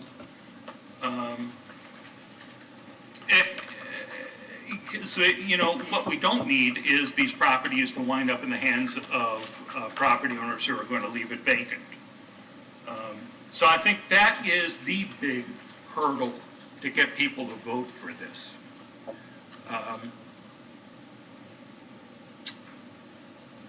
That's all. Mr. Margolis, you want to speak to some of the safeguards? We've discussed this. We have. So there are a couple different ways this can be structured. What I would suggest is this. I mean, Scientology aside, I do think it's important to the city that we have a developer who is committed to the long-term success of downtown Clearwater. And at least if council is interested in proceeding with Gotham, I believe Mr. D'Annunzio earlier indicated they are in for the long term and have no intention of pulling out. I do think that is something that needs to be discussed. That can be structured in a couple different ways. So in a purchase agreement, of course, it's a little bit more complicated than a lease because a lease has a fixed term. So in a purchase agreement, for example, there can be anti-alienation provisions that restrict the ability of a property owner to sell or transfer the fee within a certain period of time. There are other ways that we can structure that, but I accept Mr. D'Annunzio's representation at face value, which if council does move forward with Gotham, I believe is something that we would put into our agreement with them. But it would not be focused on Scientology or even nonprofits. It would simply be ensuring that whoever our developer is committed to this for the long term. And I recognize that's not always the case when it comes to commercial development. Oftentimes it's very common in multifamily housing for a developer to come in and maybe they have a holding period of 5 years, 7 years, 10 years, and then they do flip it. And that is commercially reasonable in many circumstances. But if it's important to this council to work with an entity who is really committed to the long-term success of downtown Clearwater and is not going to pull out after, say, 7 years, then that is something that we need to know. And certainly that feedback, I think, needs to be given to me and Mr. Jennings if that's important to council. Anything else to add? Anything else for Mr. Jennings? Yes, Councilmember Albritton. So I just wanted to say that we had three very, very, very good proposals. I was happy with all three of them, reading through it. I do agree with our city manager that some seemed a little bit better than others because of density to me. But I want to thank, no matter who we pick, there's one winner and there's two that don't win. And you know that going into this. So using the mayor's sheet, yesterday I tallied it up and they were all very, very close, but I seem to come up with the Bluffs as the number one choice, Elevate as number 2, and GSP as number 3. For the reasons we have been discussing on the dais here. They just seem to be a stronger proposal. I think financially they're set well to get the project finished, and I like the design and their ideas, their density. So that's, we'll see what comes up Thursday, but right now that's the way it looks for me. Anything to add at this time? No. Vice Mayor? All right. Well, I want to thank all three groups for proposing, all the time that has gone into this. I know it is significant, especially with the time frames we were dealing with. I'm going to save the rest of my comments for Thursday. We're going to adjourn this meeting and roll right into pension trustees. We've already approved the minutes for the pension trustees. And where's Ms. Coyer?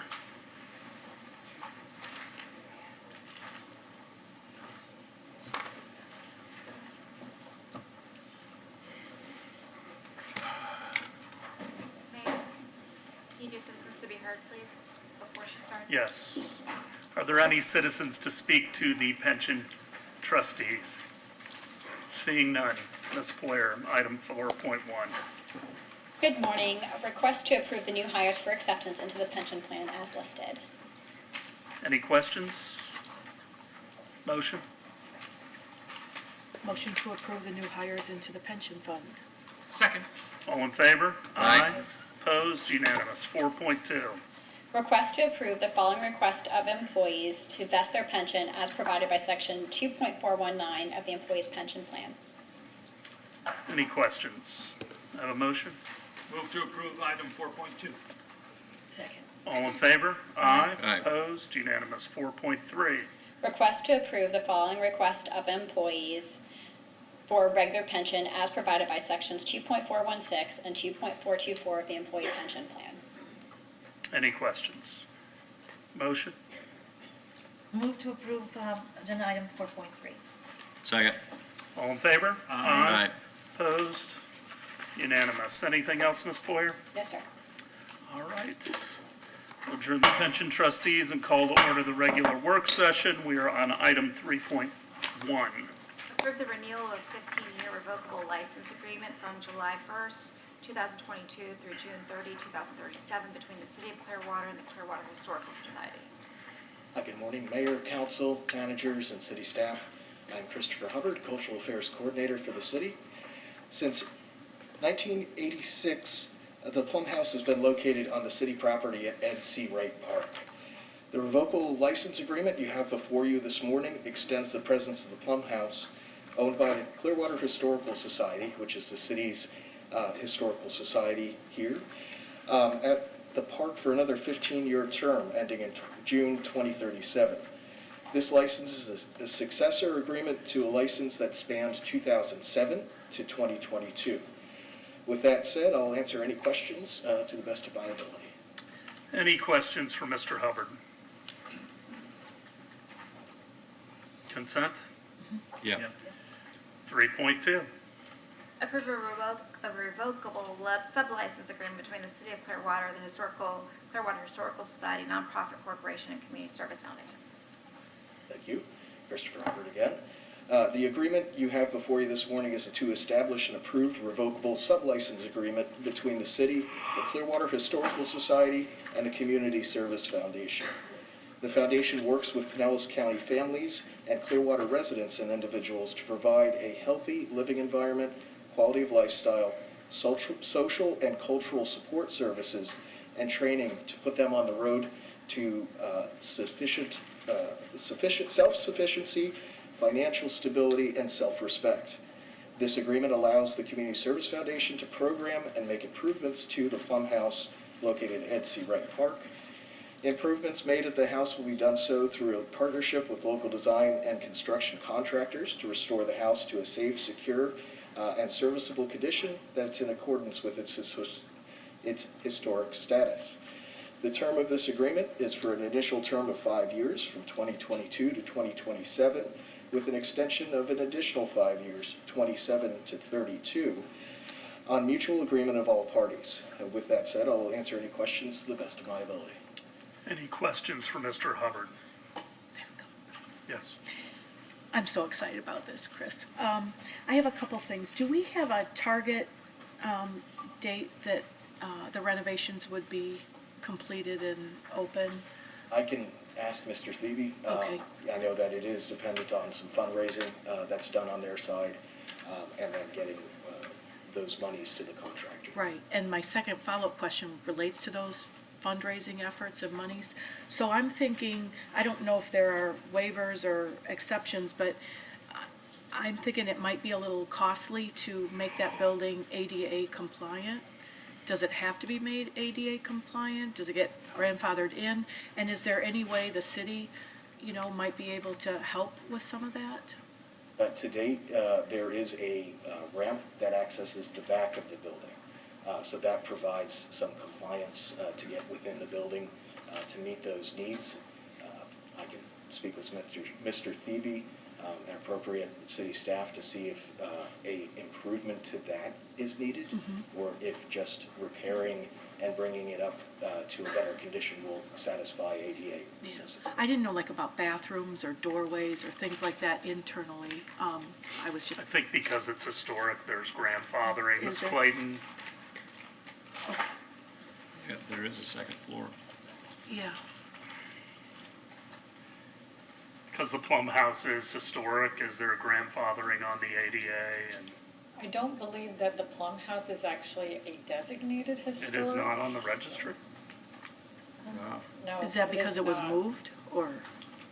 Well, the owner probably would want to try to get it designated as the owner. So until it has some sort of official designation, it can't fall under any exemptions that the Florida Building Code may give it. But if it's something that you're interested in pursuing at some point, we'd love to see that move forward. Who's the owner? Aren't we the owner? Oh, the Historical Society is the owner? Oh, okay. Do we own the land? It's on public It's on our land. public land. Okay, so that designation would have to go through the Historical Society, the request, right? Because they own the building. They do own the building, so they would be fine.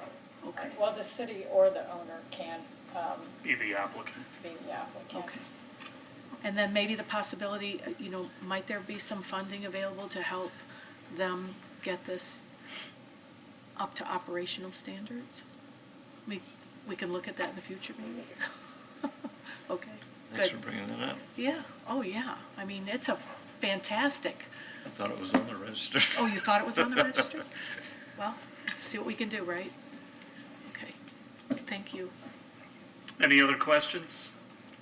I want to thank the Historical Society, obviously, and also the Community Service Foundation. Both do a great job in the community. We're blessed to have them. Consent? Yes. 3.3. Approve the city manager's recommendation to establish a public works department and an office of innovation, to discontinue the engineering department and utility customer service department, and to establish a utility customer service division, right-of-way division. Mayor and City Council, as you know, over the last several months, city staff has been working through a reorganization of our departments with a focus on creating a more efficient approach to our core services. As we've discussed in the past, the city currently is the way in which the city addresses sidewalks, for instance. Multiple departments has that responsibility. It's an effort on our, I'll take responsibility. My behalf is to try to really get back to focusing on core services and doing those to the point of excellence. I also believe that we need to start looking at the future. Hence the reason why we're asking for the creation of the Office of Innovation. Mr. Maxwell will lead you through the revised org chart. That was a question previously. Thank you, Mayor and Commissioner. This is the org chart here. This is the new one. I do have the other one available. Certainly can pull it up if needed, but just starting over on the left side here under what's titled ACM1, what Mr. Jennings talked a little bit about refocusing on the core. This is sort of a two-level centralization of public works type functions. One was putting the actual department together, Public Works having now all of the right-of-way functions outside of public utilities, as well as what is currently an engineering department being merged in together in the Public Works Department. The second centralization was really centralizing all of the public service and infrastructure type functions under one assistant city manager. You can see here it's Public Works, Public Utilities, Clearwater Gas, and Solid Waste General Services at this point. Moving on to the central portion, those direct reports to the city manager. They would include the Office of Innovation that Mr. Jennings mentioned a moment ago, but also focused in on placing the public safety and sort of core service elements, finance, HR, the city clerk, public communications, all under the same individual, that being Mr. Jennings. So those were the two departments that are being formulated, Office of Innovation and Public Works. The third change to the org chart was really related to the one that's identified as ACM2. The CRA would be shifting over under that individual, and then there, of course, the fire and city clerk on the central side both of those positions were moved, or departments were moved over from, as was finance, from the ACM1. You can see finance is listed in green there. That is because we have actually, part of this agenda item is to discontinue the utility customer service department and then create a division within finance. Additionally, there is the creation of a right-of-way division that would be placed inside of Public Works as well.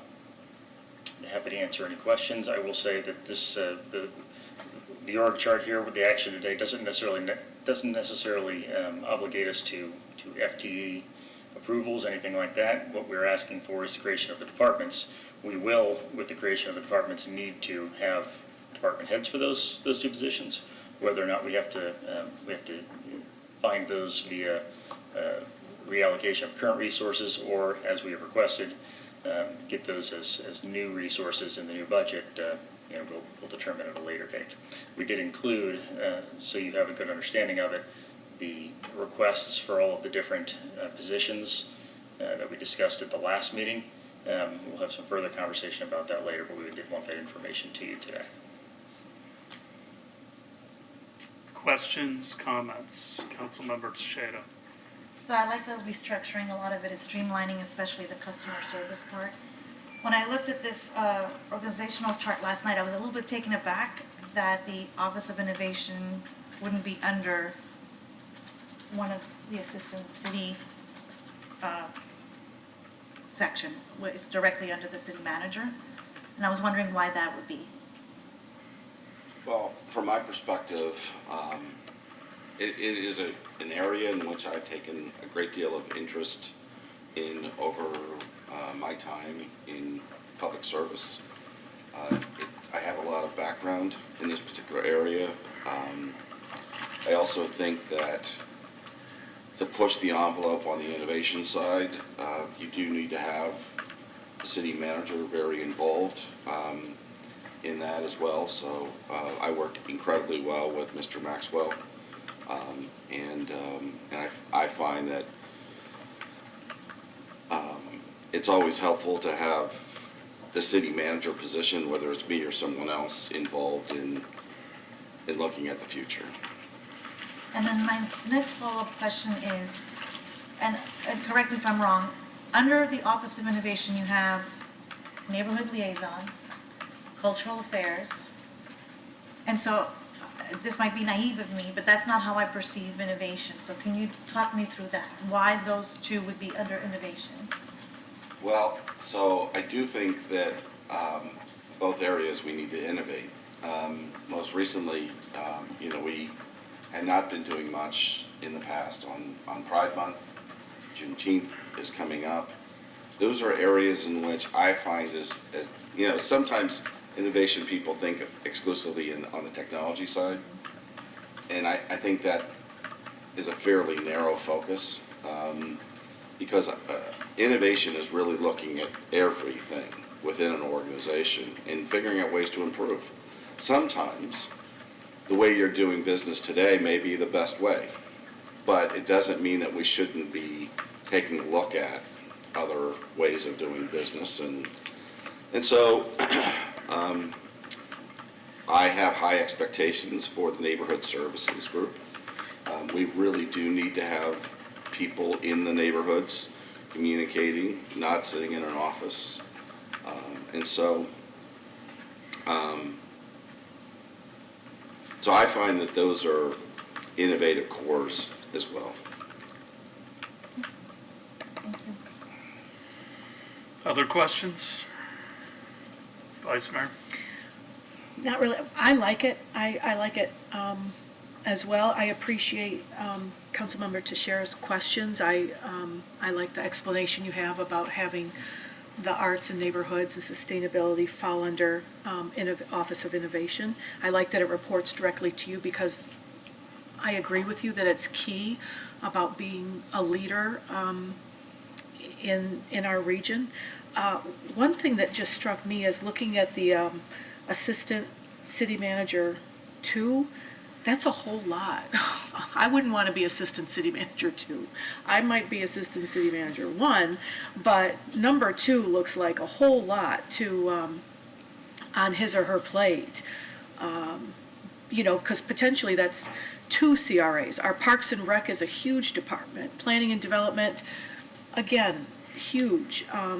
Economic Development and Housing there, plus 2 CRAs. That's a whole lot of really important stuff. From an employee count, actually, Assistant City Manager 1 has more. There are some more Employees. complexities on the ACM2 side, but from just a gross number of employees perspective, ACM1 has the most. Was that our solid waste and things like that? Solid right? waste, gas, public utilities, those are all very large departments, as will Public Works. I think you need to look at it within the context of the old org chart. It's that, actually leave that one up. Okay. And then people can pull up the old org chart and kind of see how many departments. What's really happening is the city manager is taking on more direct ownership in the new org chart, I believe. I think the org chart has needed to be altered for a very long time. Very long time. So I don't have a problem with the org chart changes and adding, a public works department and, an innovation director. I don't have a problem with that. I am concerned about the FTEs in this. And so, I'd like to hear from Mr. Ravens what this looks like from a budgetary standpoint. Or Ms. Castle, whoever wants to tackle it. I see the number. We are still working, Kayleen Castle, Budget Officer. We are currently working to prepare you a budget for a June 30th, July 1st release. Right now, our proposal includes all of this, every single position as represented. So that's our plan, to build it in at this point. Mayor, as we've talked about this, I know you legitimately do have a concern, but we're also adding a lot more responsibility on city staff with the opening of Imagine Clearwater. We know this. The community expects a lot, right? And we have to have the appropriate staffing levels in order to be able to be responsive. And for instance, the downtown, there's a lot of folks would love to see a lot more activation, more events.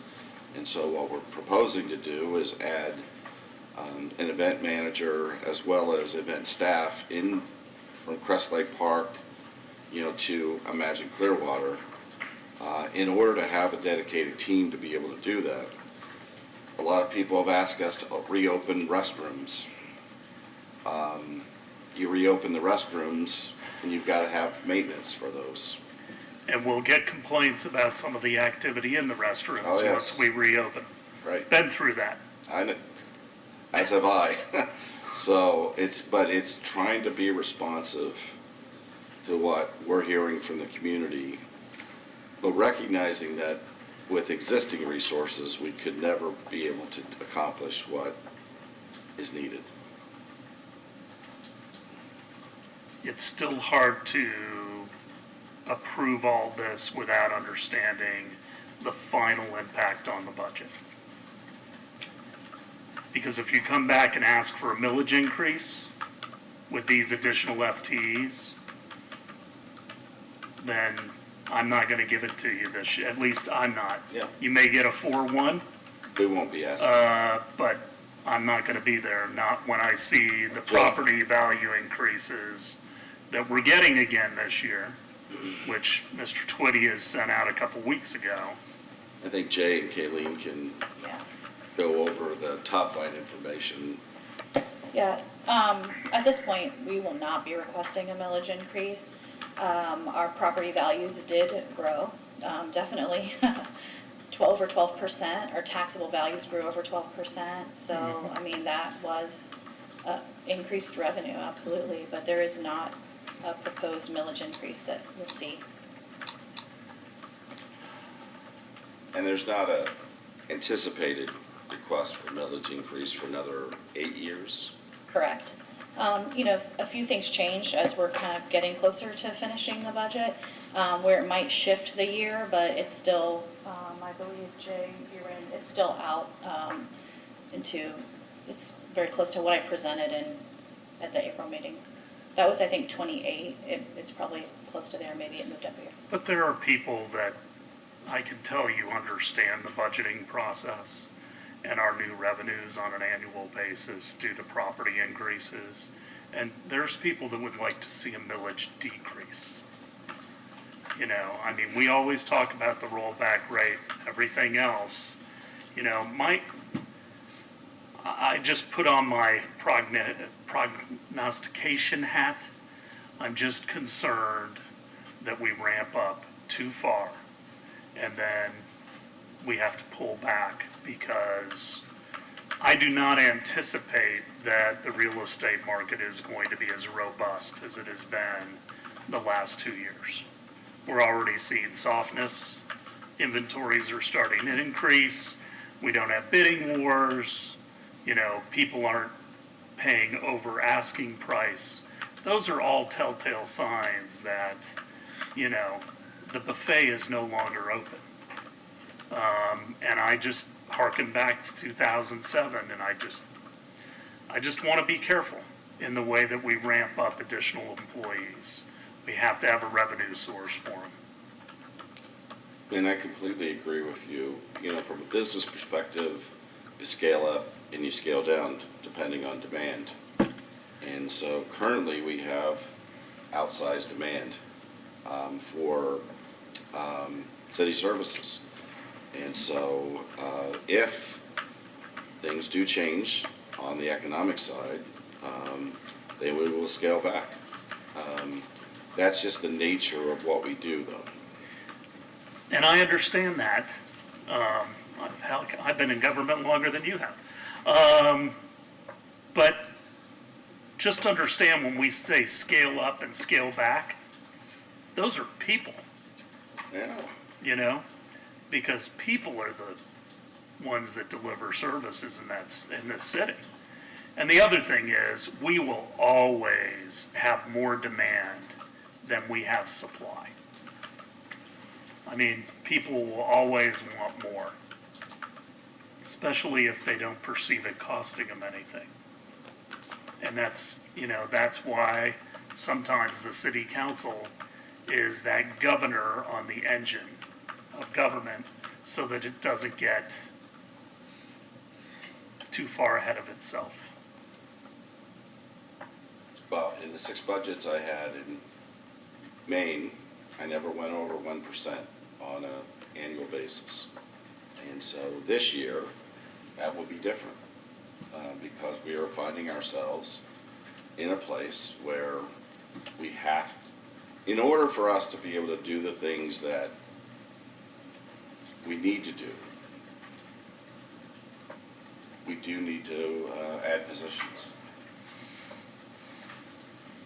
Now, that'll be up to the city council as to how many new positions. I will also say, I think that Jennifer Poyer, who did a really terrific job of analyzing, and her staff, and others, did a really terrific job of looking at the positions that have been open for 2 and 3 years and eliminating 30 of those positions in order to reduce the overall impact of the new positions. So we have definitely tried to take a fiscally responsible approach. So we're approving the Public Works Department and the Office of Innovation and moving the Engineering Department into That's all this does Public today. Works. Yeah. That's what I'm making clear. I want to just reiterate what we're voting for by consent today. Okay. Any other questions? Consent? Yeah. 4.1. Amend the city's fiscal year 2021-2022 operating and capital improvement budgets at mid-year. Good morning, Mayor, Council, Kayleen Castle, Budget Officer. This is the mid-year budget review for the fiscal year 21-22 budget. This report reflects 6 months of activity, October through March, and also includes council action to date. In the general fund, revenues and expenditures are increased by $10,119,758. This includes council-approved appropriations of general fund reserves of $2,289,695 for the Clearwater Harbor Marina Replacement and Upgrade Project, and $50,000 for consulting services and economic development. Also at mid-year, we are transferring $7,350,000 of general fund reserves to provide the remaining funding needed for the City Hall project as discussed in February. Other general fund amendments include an increase of $400,000 in planning and development to account for increased contractual services for building inspection and plans review. This is offset by an increased building permit revenue. An increase of $30,063 for the refurbishment of command vehicles in the police department, which is offset by revenues returned from the capital fund. Adjusted for all items listed in this report, the general fund reserves are approximately $54.2 million, or 32.9% of the current year's general fund budget. This exceeds our minimum reserve requirement by $40.2 million at mid-year. In the gas fund, expenditures are increased by a total of $6,461,945. Significant amendments include an increase of $6,711,900 in gas commodities for resale, and a decrease of $300,000 to interfund transfers for the annual gas dividend payment. Gas sales revenues are increased to offset this expenditure. In the Marine Fund, expenditures reflect an increase of $1 million for marine fuel for resale. This is due to price increases and demand increases as well. Offsetting amendments are made to increase fuel cell revenues. Amendments to the Parking Fund expenditures reflect a transfer of $1,500,000 to the Parking Facilities Project to fund renovations of the MSB garage. Budgeted revenues in the Parking Fund are sufficient to cover this increase. In the Capital Improvement Fund, a net increase of $12,724,924 is reflected at mid-year. The following amendments represent increases to capital funds or actions previously approved by the council. This includes an increase of $1.5 million in parking revenues for the Parking Facilities Project, an increase of $350,000 of open space impact fee revenues in the Parkland Acquisition Project, an increase of $2,289,695 of general fund revenues in the Clearwater Harbor Marina Project, and an increase of $65,000 in grant revenues from FDOT, and $13,000 of administrative services revenue for the Air Park Security System Upgrade Project.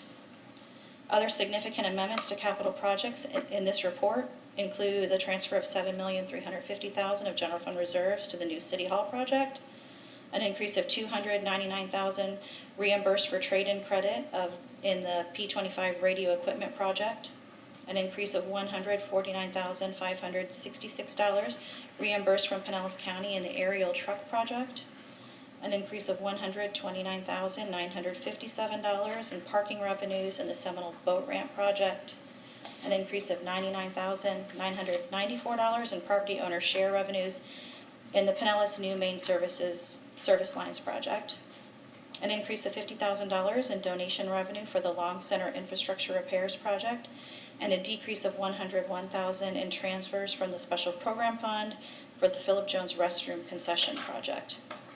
Finally, in the Special Program Fund, an increase of $804,030 is reflected at mid-year.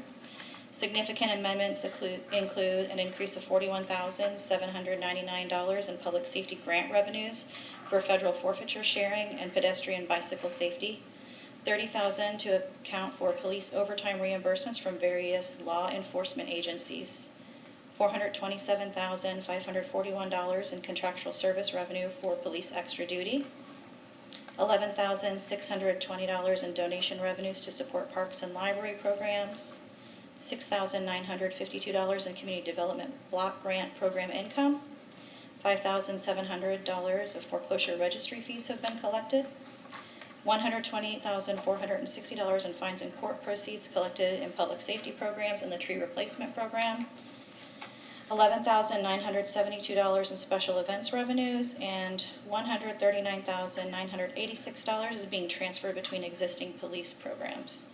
I'd be happy to answer any questions you have. Questions from Ms. Castle? I just have Yeah, go ahead. Okay, on the, these are just a couple, and it's on page 2 of 43, but under the gas fund, amendment to gas fund expenditures include increases totaling $6,711,900 for gas commodities for resale. So does that mean that the cost of natural gas went up and that we'll be recouping those extra costs as the fuel price went up? Yes. Okay. We amended, I speak to expenditures, but we also amended revenues too, and you can see that detail in another, in the page, let's see, 8. Okay, and that'll be the same thing with that marine fund then? Exactly. Okay, and then I probably have asked this question before, but I don't remember what the answer is. Under, you meant, again on page 2 of 43, it's this increase of 50, under capital improvement program, increase of $50,000 in donation revenues for the Long Center Infrastructure Repairs Project, and then you've got donation revenues to support parks and library programs, 11,000 something something. What are donation revenues? It's where somebody has made a donation. So somebody made a donation to the Long Center. I don't know exactly the details. It might have actually been from an estate. Okay. I think in the Long Center it was. Okay. In the Special Program Fund, we get donation revenues often, like library, they collect from Friends of the Library. Okay. And so we just, So I it's amend for truly- the collection. We've already collected it, I'm increasing the budget to reflect that collection. So it's truly just an unsolicited kind of philanthropic donation of, Parks and Rec get them, the library gets them. Police Department. Yeah. okay, great, thank you. Bel Air got one for $3.5 million, and that's what they bought the Biltmore Golf Course with originally. Wow. And then sold it. Wow. Do we promote that we appreciate donations? I mean, do we market that or celebrate it? Can we celebrate this and say, hey, you know, I mean, I listen to NPR and it's like, you know, do you want to leave some of your estate to this nonprofit? Can we at least celebrate these people if they don't mind, you know? If they don't want to be anonymous. If they don't want to be anonymous? I mean, have we ever done that? Not that I'm aware of, but that doesn't mean we haven't. I'm Yeah. not sure. Yeah. Might be, Joelle might be aware of somebody. Okay. Thanks, thank you. Other questions at this time?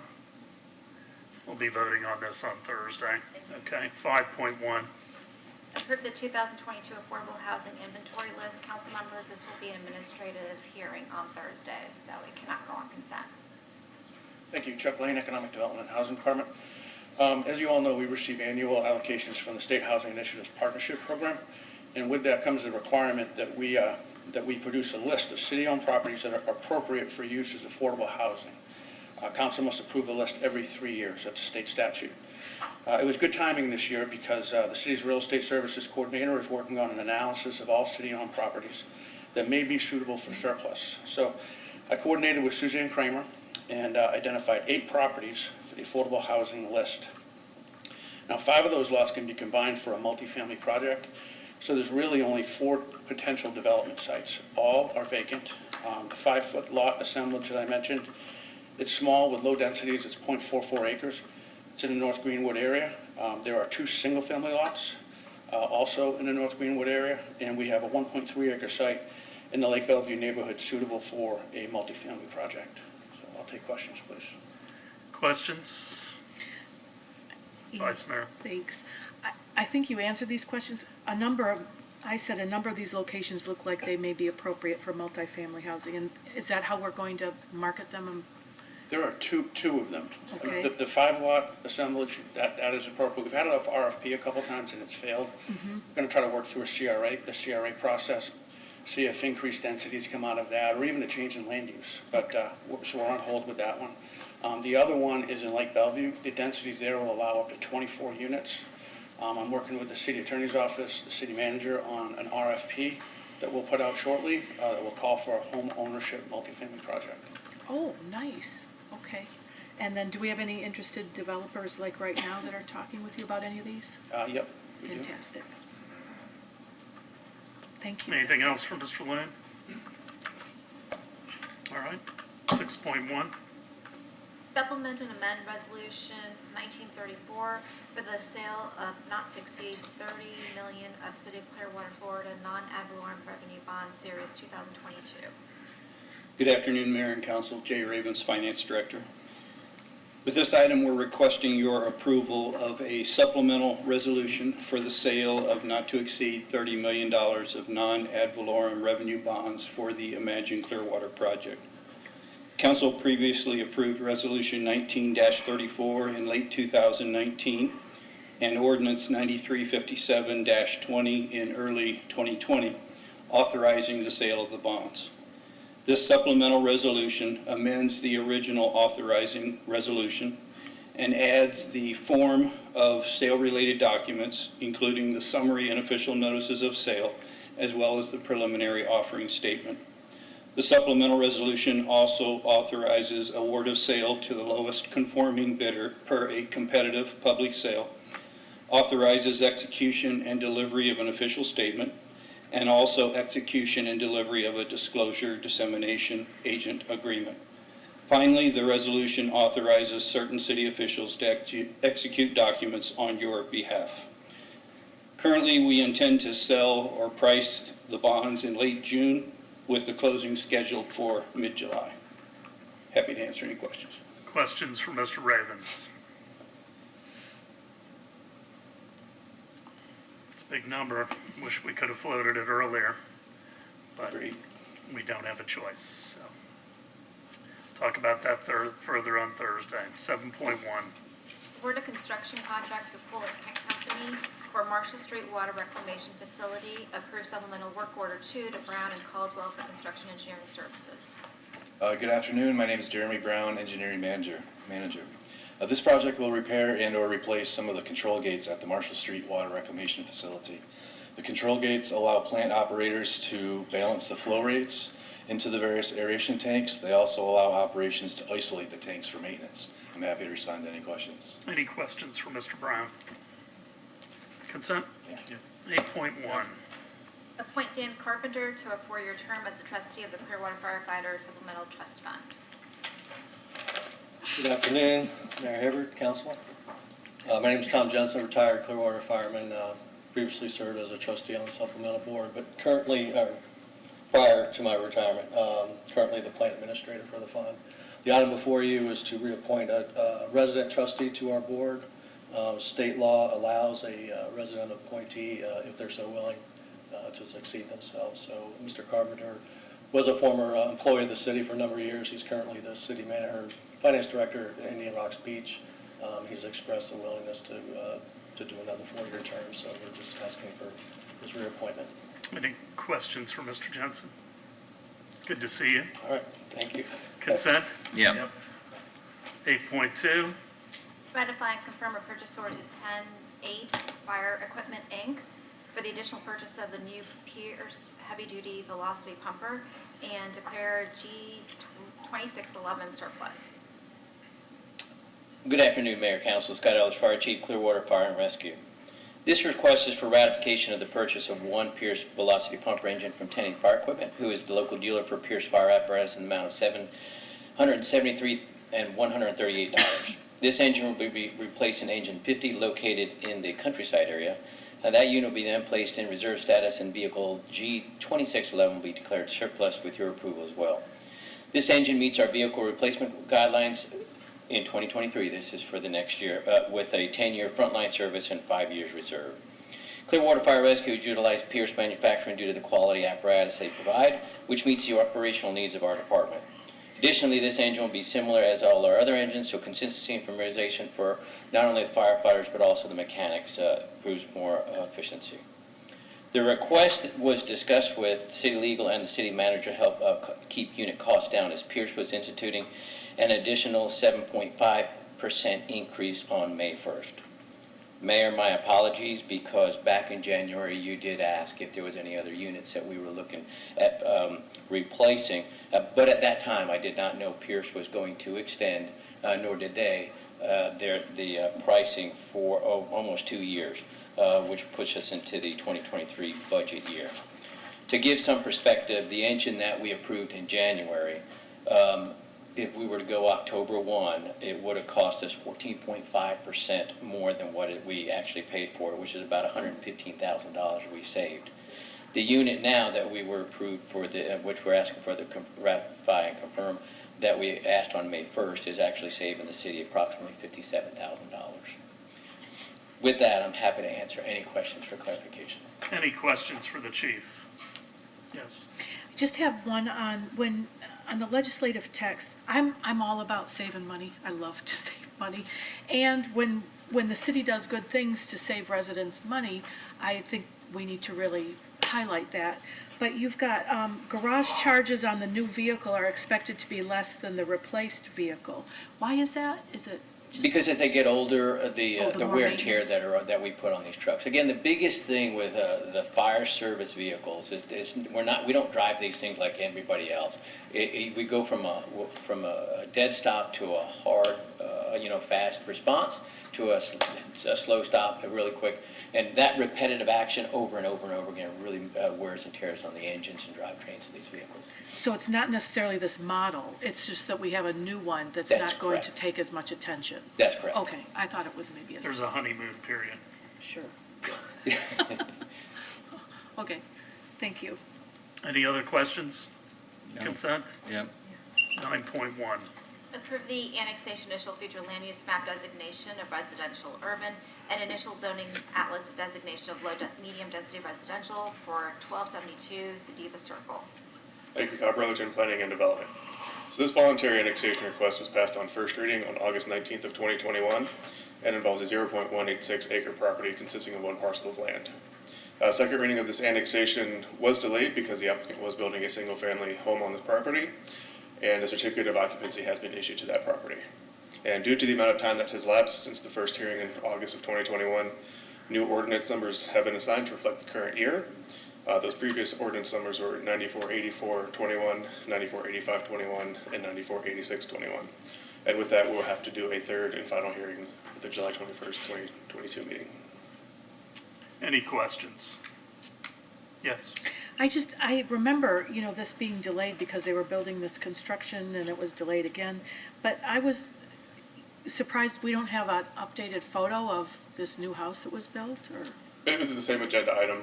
Okay. It will just continue. That's why Okay. there's that A in front after the 0601 one. But it is finished. It is finished, and there's a new owner who's now occupied, which is kind of why the second delay occurred. Okay. We need a new petition from the new owner. Thank you.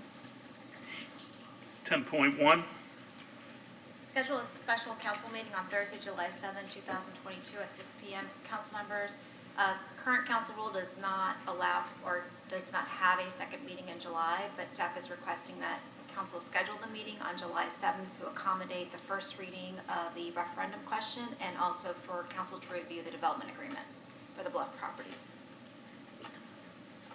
Any questions? Mr. Margolis? No, other than to say it's essential. I mean, if we want to make the November ballot, we have to have 2 readings for the ordinance proposing it. They have to be advertised, and this is really the only time to do it within the time frame that we've been given. So apologies if anyone has Independence Day plans or after that following week, but that is the only time we could schedule this. Consent? Yep. 10.2. Designate a council member to serve as the city's official voting delegate at the Florida League of Cities Annual Conference, August 11th through the 13th. This year's conference is going to be down at the Diplomat Hotel in Hollywood, and the league is asking that municipalities designate their voting delegate for the annual business meeting on Saturday at 9:30. And I'm not sure who of council is planning on attending, so we can wait till Thursday if you don't know. I've been thinking of going, I just don't know if I'm going to go. You are going? Yes, I'm going. Okay. Anyone else going to go? Can't confirm at this time. Okay, we'll talk about it Thursday. Any questions on second readings, 11.1 through 11.7?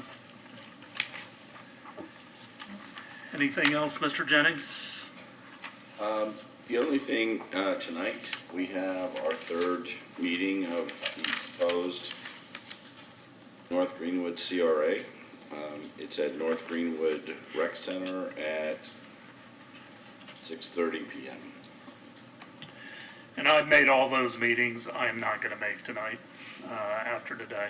I'm just not going to make it. So I ask whoever's there if you'll make my apologies. Are you going? Mm-hmm. So you can address the crowd. Sure. I would appreciate that. Anything else, Mr. Margolis? Any other business for future meetings? I this isn't really business for future meetings, but I generally ask for items to be discussed at future work sessions, which is great. And most of the time, I do it because we don't have an opportunity to talk together unless we're in public. But what I find a little unclear is a follow-up about when one of us asks for an item to be put on a work session agenda. I'd like some communication or understanding of when that might occur. Is it going to be 6 weeks from now or 2 months from now, or some communication about how to plan for it and when it's coming up? Because I kind of put it out there and then I just feel like it's floating out there, and when's it going to happen? So I hope that can get improved a little bit. That's just been my experience. Okay. Anything else, Mr. Margolis? Just to answer that, I mean, I think our city charter is very clear that any member of this council has an absolute unilateral right to place a discussion item of your choosing on the next agenda. And so if a council member specifies that you would like something on the next agenda, whatever's on your mind you'd like to discuss, my advice to council will be to specify if you'd like it on the next agenda specifically, and I do believe that is a requirement that the city clerk must follow under the city charter. When you requested the homeless to be addressed, were you specific as to when you wanted to address it? Because I'm also interested. No, and if I may, that's, we work together to try to figure out, many of our, just today, many of our meetings are extremely busy. And so, there's this balancing of trying to address those issues, but at the same time, have a reasonable expectation of what time we would be able to get out, so. Well, and the other thing is, like I asked for a presentation about from our fleet manager, what's going on with the fleet and transitioning and all that stuff. I mean, I don't expect staff to gather that all together in the next 2 weeks, but, if I wanted to lead a discussion or have something that was on my shoulders, then it could come a little sooner than whatever information I'd like presented by staff, right? Okay, that seems fair. All right, well, thank you, everybody. I appreciate all the work that went into preparing for this special work session. We'll look forward to Thursday night. We're adjourned.